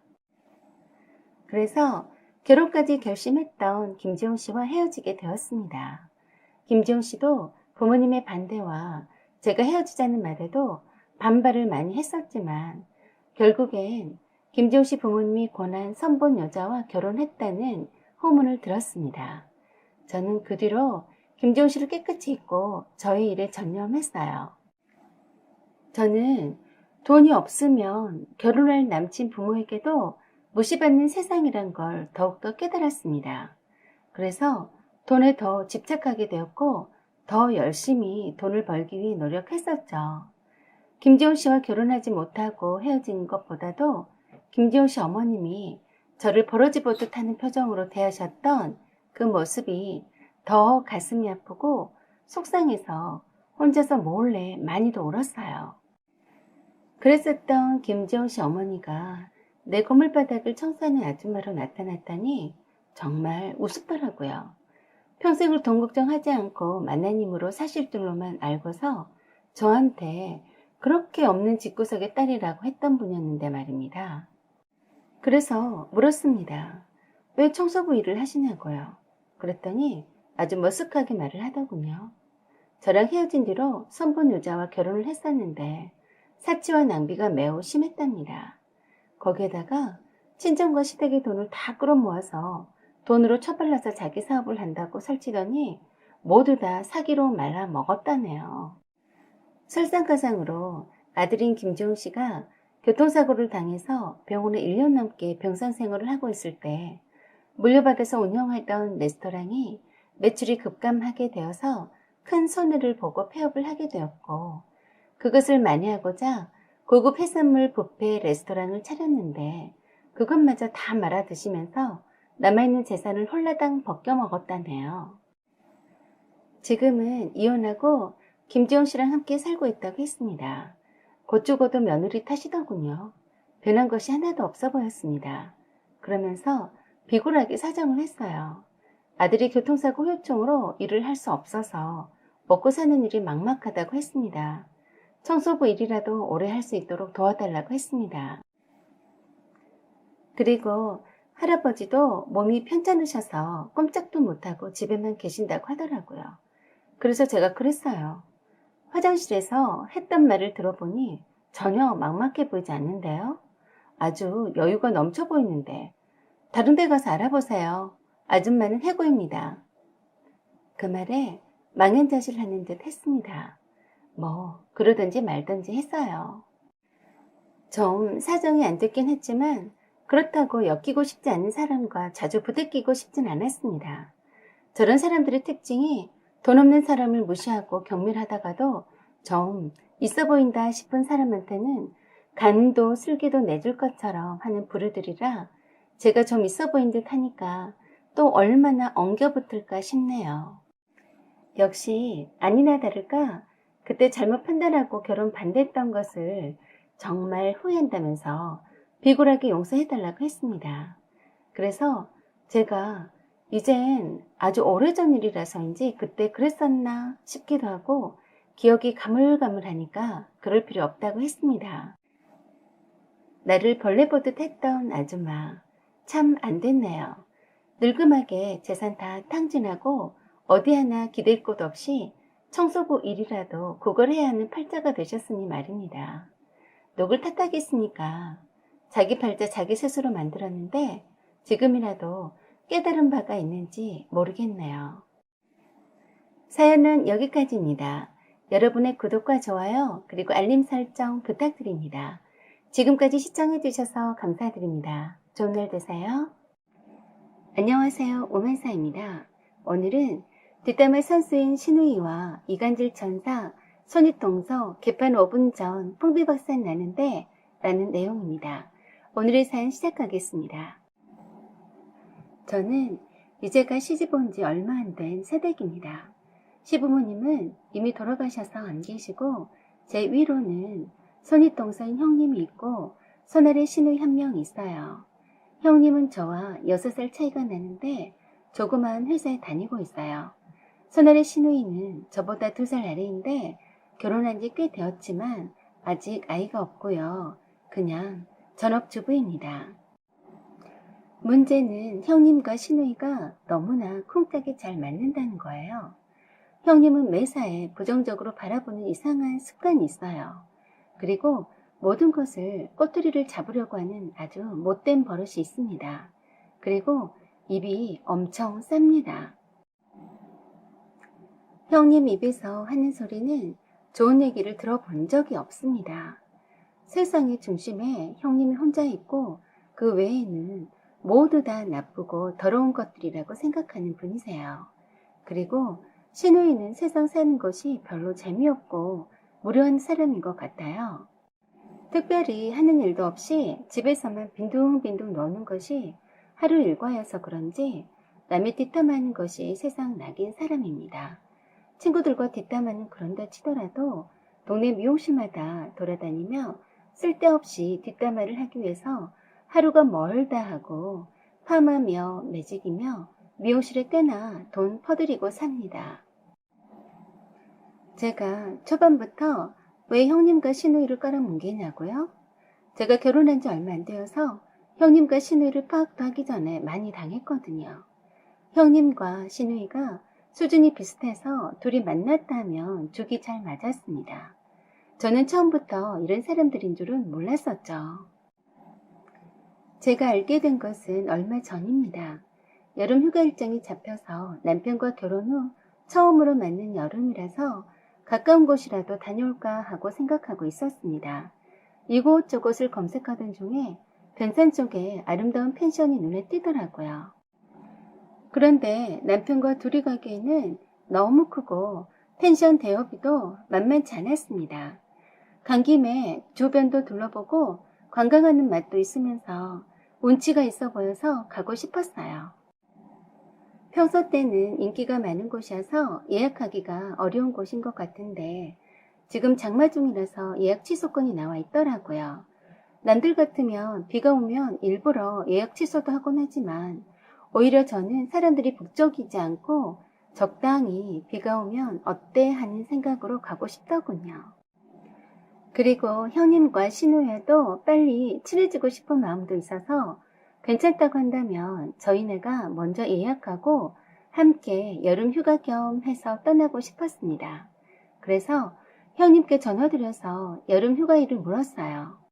그리고 변산에 펜션을 받은 것이 있는데 함께 가고 싶다고 했습니다. 그랬더니 좋아할 줄 알았는데 대번에 하는 말이 가고 싶으면 둘이 다녀올 것이지 지금 날씨도 좋지 않은데 누가 가겠냐고 하시더라고요. 물론 펜션비는 저희가 부담한다고 했었죠. 이런 지하에 거절하는 느낌이라 좀 무안했는데 약간 여름 휴가일이 비슷한지라 갈까 말까 망설이는 것 같았습니다. 그래서 그럼 아가씨네도 어쩐지 물어보고 다시 전화드린다고 했더니 하는 말이 대뜸 아가씨 안 갈 거네 하더라고요. 그래서 왜요 형님? 이라고 했더니 아무튼 틀림없이 안 간다고 할 거야. 갈 리가 없지. 자네랑 가자고 하면 안 갈 게 뻔해. 정 안 믿기면 전화해보든지 했어요. 제가 모르는 무슨 속사정이 있나 해서 물었더니 대답은 하지 않으면서 자기도 결심한 듯이 가지 않겠다고 하더라고요.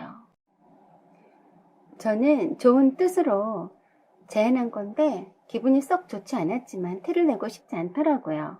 아주버니랑 상의도 한 번도 해보지도 않고 가지 않겠다고 하고 아가씨도 저랑 가면 가지 않을 거라니 제가 아니면 간단 소린데 참 기분이 묘하게 나빠졌지만 참았습니다. 그래서 알겠다고 하고 일단 아가씨한테 물어보고 가겠다고 하면 같이 다녀오겠다고 했더니 전화할 필요도 없네. 안 갈 거네. 하고 재차 확인해 주더군요. 그냥 네 알겠어요 하고 끊었어요. 기분이 별로였지만 두고 보자 했습니다. 그리고 아가씨한테 전화 걸어서 여차여차 했더니 바로 가고 싶다고 하더라고요. 형님 말로는 가지 않을 거라더니 좀 웃겼어요. 형님은 가지 않겠다고 했노라고 하고 그렇게 시누이네랑 저희 부부만 변산으로 여행 가기로 했습니다. 형님 말과는 다르게 시누이가 의외로 흔쾌히 동의했고 신나 보였어요. 그렇지 않아도 답답해서 어디론가 다녀오고 싶었다고 하더라고요. 그리고 며칠이 지난 후에 형님에게서 전화가 왔습니다. 아마도 신우와 통화한 모양이었어요. 자네는 속도 좋네. 나 같은 신우랑 절대 함께 안 가네. 무슨 좋은 소리를 들으려고 가려고 하나 하더라고요. 그래서 왜 그렇게 생각하느냐고 했더니 하도 답답해서 말해주는 거라면서 일러주더군요. 신우이가 결혼하기 전부터 저에 대해서 엄청 좋지 않은 소리를 많이 했다고 했습니다. 얼마 전에 통화했는데도 저희네랑 여행 간다고 하면서도 저에 대해서 흉을 계속 보더라네요. 그런데도 속도 없이 함께 가고 싶냐고요. 뜻밖의 말이라 구체적으로 어떤 흉을 보더냐고 물었더니 자기가 했단 말을 하지 말라면서 말을 꺼냈어요. 결혼 전에는 이 남자 저 남자 안 거쳐간 남자가 없는 것 같다고 했다네요. 분명히 처녀가 아닐 거라면서요. 절대 결혼 반대했었답니다. 자기 오빠를 속여서 한 사기 결혼했다고 볼 때마다 흉을 봤다네요. 그리고 형님네 집에 와서도 아주버니 앞에서도 제 흉을 처음부터 끝까지 봤다네요. 제가 들으면 너무 화날까봐 말을 못하겠다고 하더라고요. 아주버니도 엉덩이만 붙였다 하면 신우이가 제 흉을 보니까 정말로 제가 나쁜 여자인 줄 알고 있다고 했습니다. 하다못해 제가 제 몸무게까지도 속인다고 흉을 봤다네요. 제가 하는 말 모두가 다 거짓이라고 했답니다. 그래서 제가 형님에게 물었어요. 형님도 제가 그렇게 나쁜 여자라고 생각하느냐고 했더니 처음엔 아가씨 말만 믿고 색안경 끼고 봤었는데 실제 보니 다르더라고. 그래서 말해준 거라고 했습니다. 아가씨가 동서를 얼마나 우습게 보고 있는데 그런 사람과 함께 여행을 가고 싶냐고 어이없다고 했습니다. 형님도 제가 정말 가짜다는 듯이 비웃는 듯 보였습니다. 신우이가 진짜로 그런 흉을 받는지 안 받는지는 모르겠지만 굳이 저한테 전달하는 것 보니 제가 정말 우습다고 말하고 싶은 것 같아서 불쾌했습니다. 형님과 통화한 후에 참 기분이 더러웠어요.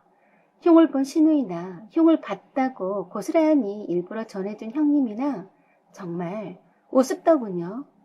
신우이가 흉을 볼 때 혼자서만 흉을 받겠습니까? 흉을 함께 봤으면서 마치 신우이 혼자서 흉을 본 것처럼 말한 것도 우스웠어요.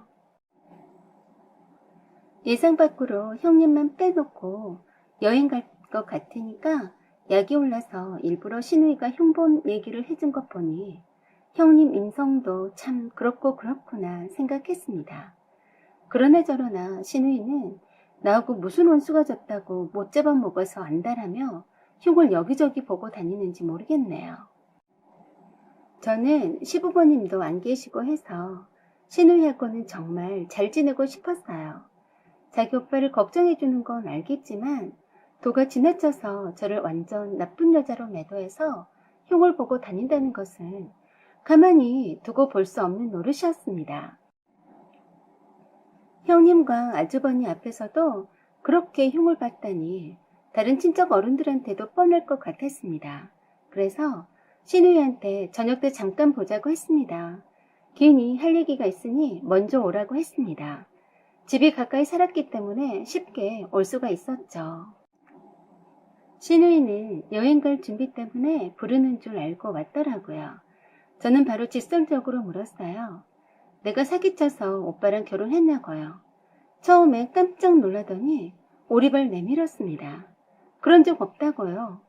그런 말을 한 적이 있냐고 묻는 게 아니라 그렇게 생각하느냐고 다시 물었더니 작은 오빠가 그렇게 말했다고 했습니다. 결혼 전에 하도 남자들이 많이 꼬여서 작은 오빠가 언니랑 결혼을 할지 말지 고민을 했다고 하더군요. 작은 오빠의 로망은 처녀와 결혼하는 게 꿈이었다고 늘상 말했다고 했어요. 그런데 막상 올케랑 결혼하고 나서는 처녀가 아닌 것 같다고 해서 사기 당한 것 같다고 했다네요. 정말 기가 막혔습니다. 그런 내밀한 부부 사이 얘기를 신우이한테 말했더니 믿기지가 않았어요. 저는 바로 남편에게 지금 당장 빨리 오라고 했습니다. 그날따라 퇴근이 늦더라고요. 신우의 말을 들으니 눈이 뒤집혔습니다.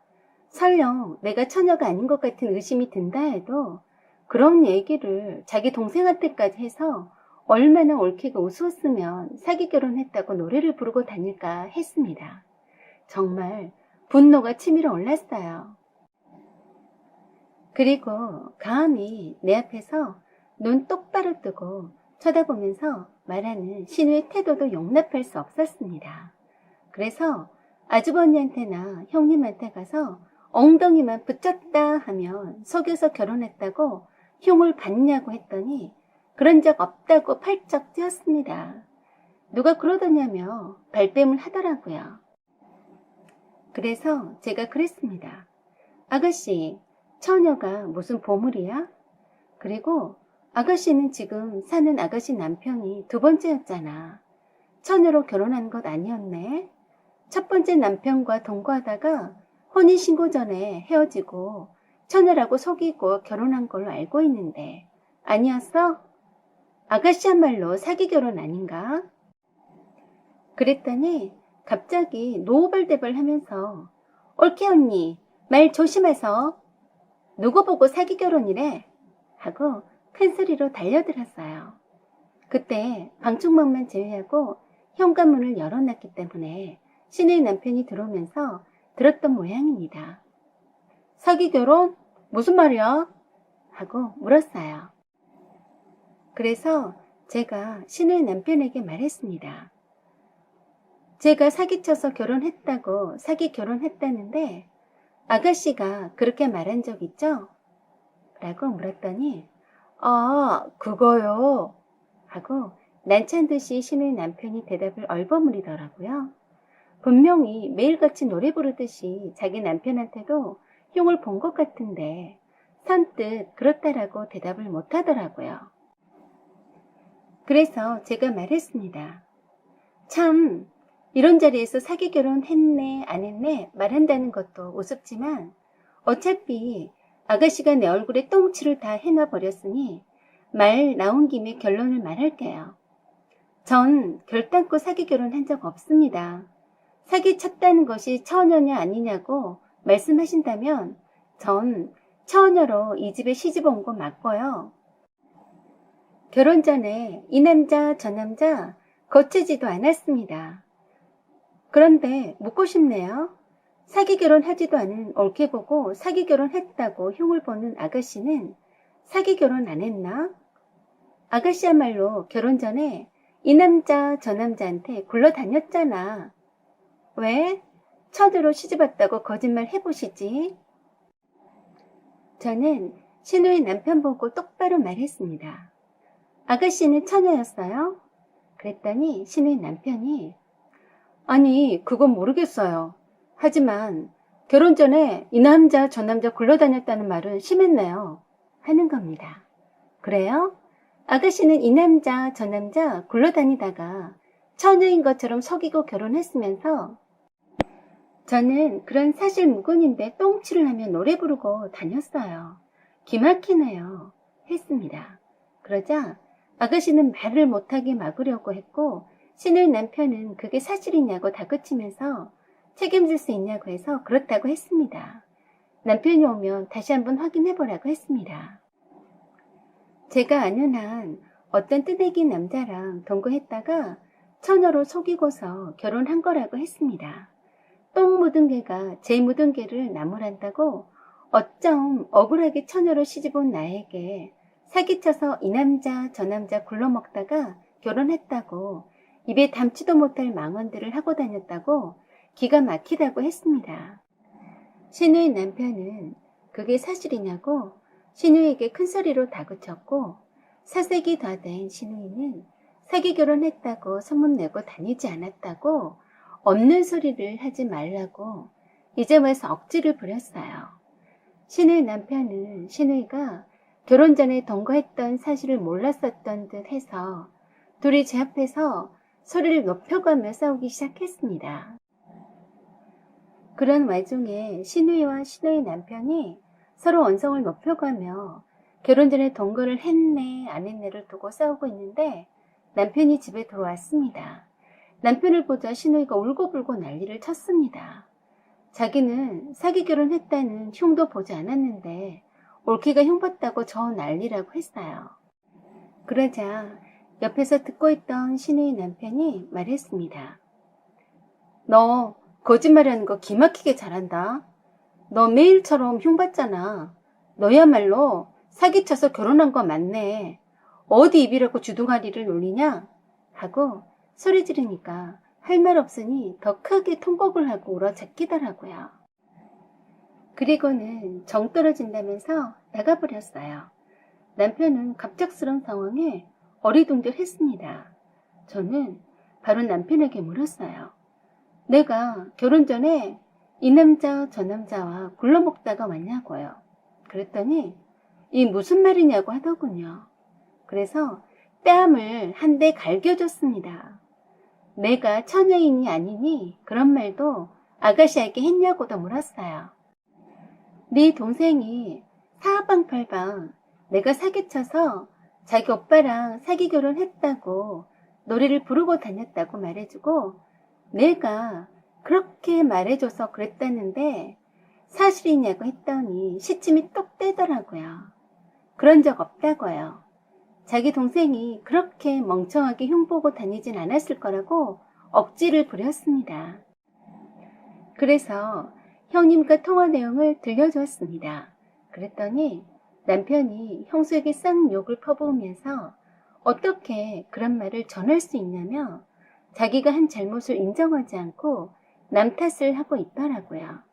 아가씨는 아무도 믿을 사람 없네 라고 하면서 찔끔찔끔 울었어요. 남편이 갑자기 형님에게 전화해서 교양 없이 전할 말이 있고 하지 말아야 할 말을 구분도 않고 내뱉고 다녔다면서 무식한 형수라며 고래고래 소리 질렀습니다. 보고 있자니 어처구니 없었습니다. 자기 잘못만 인정하면 될 것을 할 말 없으니 남 탓만 하고 있는 꼬락서니가 한심스러워 보였네요. 얼마나 심하게 남편이 형님한테 못되게 말을 했던지 열받은 형님도 고래고래 소리 지르는 것 같았어요. 남편은 분이 안 풀리는지 아주버니에게도 전화해서 대충 설명을 하더군요. 자기 동생이 흉을 좀 봤으면 전하지 말았어야지 그대로 전달받은 사람은 열받지 않겠냐면서 형수가 왜 이 분란을 만드냐고요. 형님은 남편한테 된통 한바탕 얻어듣고 완전 열불이 난 모양인지 아주버니한테 퍼붓고 난리가 난 모양이었습니다. 아주버니는 왜 쓸데없이 이제 막 결혼한 사람한테 그런 말을 했냐면서 동생네 부부가 헤어지기를 바라고 그런 것 아니냐며 부부싸움을 크게 하시는 모양이었습니다. 형님이 아주버니와 남편한테 당하고 나서 완전 열받아서 저에게 전화했습니다. 혼자만 모른 것 같아서 말해준 건데 이런 식으로 오픈하면 자기 얼굴이 뭐가 되냐고 하더라고요. 참 얼척이 없었어요. 그래서 제가 그랬습니다. 아가씨가 흉을 보면 못 보게 하지 않고 같이 앉아서 함께 제 흉을 보신 거잖아요. 그걸 방조한 형님이 더 나쁘죠. 타이르고 못하게 하고 제 귀에 못 들어오게 단속을 하도록 했어야죠. 보란듯이 엿먹을 하고 자기가 하고 싶은 말을 아가씨가 했다는 핑계로 다 하신 거잖아요. 참 추잡스럽네요. 부끄러운 줄 아세요. 저는 그리고 남편에게 말했어요. 이렇게 더러운 이면이 있을 줄은 생각지도 못했다고요. 다행히도 혼인신고 전이니 간단히 잘 해결해서 좋게 헤어지자고 했습니다. 더럽고 추잡스러워서 잠시도 한 공간에 있고 싶지 않다고 했습니다. 남편은 안 된다면서 용서해달라고 잘못했다고 싹싹 빌었습니다. 아가씨에게도 저에게 잘못했다고 빌라고 강요했고요. 저는 정남이 떨어져서 보고 싶지 않다고 하고 당장 조그만 가방에 간단히 몇 가지 물건만 챙겨서 바로 집을 나와버렸습니다. 늦은 시각이라 곧바로 친정집에 와서 친정 부모님께 대충 말씀을 드렸습니다. 친정 부모님은 제가 하는 결정에 대해서 신뢰한다고 말씀하셨고 기운 내라고 하셨어요. 좀 더 나은 삶을 살기 위해서 겪는 과정이라며 기죽지 말라고 하셨습니다. 친정집에서 며칠을 보내는 동안 남편이 친정 부모님께 찾아와서 무릎 꿇고 용서를 빌었습니다. 친정 부모님은 저의 의사를 존중할 거라면서 인연이 아니니까 그런가 보다 하고 잘 헤어지기를 바란다고 말씀하신 것 같았어요. 형님의 전화를 받고 그 사단이 나서 저 남편 헤어진다는 소식을 접한 아주버니는 형님이 가족의 분란을 촉진했다며 이혼 한 해 만에 싸우시다가 별거 중이라고 했습니다. 신의 남편도 자기가 속여서 사기 결혼해놓고도 죄 없는 올케에게 사기 결혼했다느니 하며 날이면 날마다 흉을 봤던 신우이를 용서 못한다면서 이혼을 요구했다고 들었어요. 뒷담화 선수인 신우이와 이간질 천사인 형님 때문에 집안이 순식간에 개판 5분 전에다 풍비박산 났습니다. 여기서 주범은 제 남편입니다. 남편이 그렇게 신우이한테 무책임하게 떠버리지 않았다면 뒷담화 선수인 신우이에게 빌미를 줬겠으며 신우이에게 흉을 같이 본 형님이 얼마나 제가 우스웠으며 그런 말을 전했겠습니까? 그래서 제 남편을 절대 용서하지 않습니다. 트럭 한 대로 신혼살림을 다 옮겼고 폐물이며 결혼 때 교환했던 거 그대로 돌려주고 돌려받았습니다. 하마터면 남편의 실체를 모르고 넘어갈 뻔했습니다. 어찌됐건 형님의 그 천사를 가장한 이간질 때문에 본 모습을 잘 보게 되었네요. 사연은 여기까지입니다. 여러분의 생각과 의견을 댓글로 달아주세요. 구독 꼭 눌러주시고 좋아요 그리고 알림 설정 부탁드려요. 여기까지 시청해주셔서 감사드립니다. 항상 좋은 일 되세요. 안녕하세요. 시어머니 생신상 엎어버린 강큰 며느리입니다. 지금도 그때 일은 후회하고 있지 않습니다. 속으로 끙끙 앓다가 화병 나서 억울하게 내 몸만 상하느니 제대로는 아닐지라도 어찌됐든 시모 생일 밥상 엎었으니 나름 속이 다 후련했습니다. 시모 생일상 엎어버렸으니 못된 시어머니 생일날만 되면 며느리한테 생일상 벼락 맞은 거 두고두고 기억되게 생기겠네요. 그러게 적당히 하셨어야죠. 어른이시면 중심도 좀 잡으실 줄도 알아야지. 그저 걸레 같은 딸년 말만 듣고 며느리를 못살게 굴었으니 당해도 싸네요. 제가 설마니 시모 밥상을 엎을 줄은 아무도 예상도 못한 듯 시모 생일 밥상을 입으로 드신 게 아니라 온몸으로 받으셨으니 놀래기는 놀랐나 봅니다. 친정집에 도착하고서도 한참 뒤에나 걸레 같은 시누이가 잔뜩 화가 나서 전화 걸어 왔네요. 야, 이 미친 XX야. 당장 기어들어와. 너 내가 죽여버린다. 이 XX야. 얼마나 약이 오르고 화가 났는지 처음부터 끝까지 쌍욕을 했어요. 제가 그랬네요. 아가씨가 나한테 그랬잖아요. 오빠랑 이혼시켜준다고. 그래, 이 쌍X야. 너 빨리 와서 엄마한테 잘못했다고 빌지 않으면 너 내가 죽여버릴 거야. 어디 함부로 상을 엎어? 너 진짜로 오빠를 이혼시킬 거야. 각오해. 당장 이리 와서 빌지 못해? 아구탱이를 날려버릴 테니까 두고 봐. XX야. 제가 그랬죠. 아가씨, 왜 그래요? 어머니가 생일상 다시 차리라고 해서 차린 음식 버린 것뿐인데 그래요. 또 나한테 뒤집어 씌우려고 해요? 난 이제 아가씨랑 어머니가 무서워서 못 가겠어요. 아가씨 원하는 대로 오빠랑 이혼할게요. 했습니다. 미친 대기처럼 길길이 날뛰며 악다구냐며 쌍욕을 걸치게 하더니 네 친정집에 쫓아간다며 자식 교육 잘못시킨 친정 부모들 가만두지 않겠다고 악을 써댔습니다. 또 큰 시누이들이 전화 받돈 터치하며 욕을 있는 대로 퍼붓고 한참 만에 끊었네요. 저는 끝까지 그 욕짓거리를 다 듣고 녹음 다 했습니다. 혹시 모르니 친정 부모님께도 남편 포함 시댁 식구들 누구든지 전화 오면 바로 녹음하라고 일러두었어요. 위자료 청구 증거물로 제시할 거거든요. 남편과 이혼해도 시모와 시누이한테 받은 정신적 피해 보상과 이혼의 결정적 사유 제공자로서 위자료 받을 겁니다. 시누이들이 돌아가면서 전화를 했으니 남편 전화가 올 때가 되었다고 내심 기다리고 있었더니 바로 왔어요.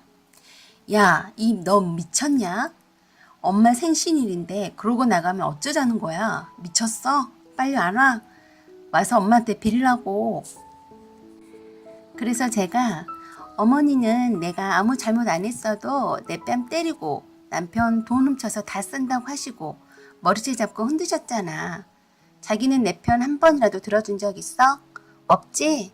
내가 어머니한테 두들겨 맞아도 자긴 괜찮아? 난 어머니 무서워서 못 가니까 그리 알고 그냥 아가씨 원하는 대로 이혼하자 했어요. 그랬더니 남편이 누구 맘대로 이혼해주냐며 저를 데리고 살며 평생 그 못된 버릇을 몽둥이로 때려서라도 제대로 고쳐놓겠다고 했어요. 그래서 제가 거봐, 자긴 항상 그랬지. 내가 어머니한테 모함받아도 머리채 뜯겨도 억울하게 엿먹으란 듯이 어머니하고 시누이들끼리 짜고 어머니 생신상 차리게 해도 골탕 먹여도 당신은 한 번도 내 편 안 들어줬지? 시어머니 폭언과 폭행은 그런다 쳐도 시누이 상습적인 협박과 폭언에도 자기는 늘 방관했어. 그치? 남편은 흠칫 머뭇거리더니 아무 말도 못했어요. 남편은 끝까지 누구 좋으라고 이혼해주냐 못해준다고 생 억지를 썼어요. 그래서 제가 이혼 파탄의 원인을 제공한 시어머니와 시누이 갑질에도 남편이란 사람은 오히려 동조했거나 방관하거나 방치했어. 인정하지? 아니면 말해봐 했어요. 전화 너머로 옆에 시어머니가 있는 듯 시부렁시부렁 쌍욕하는 소리가 들려오네요. 저는 내심 시어머니가 전화 받아주기를 바랬어요.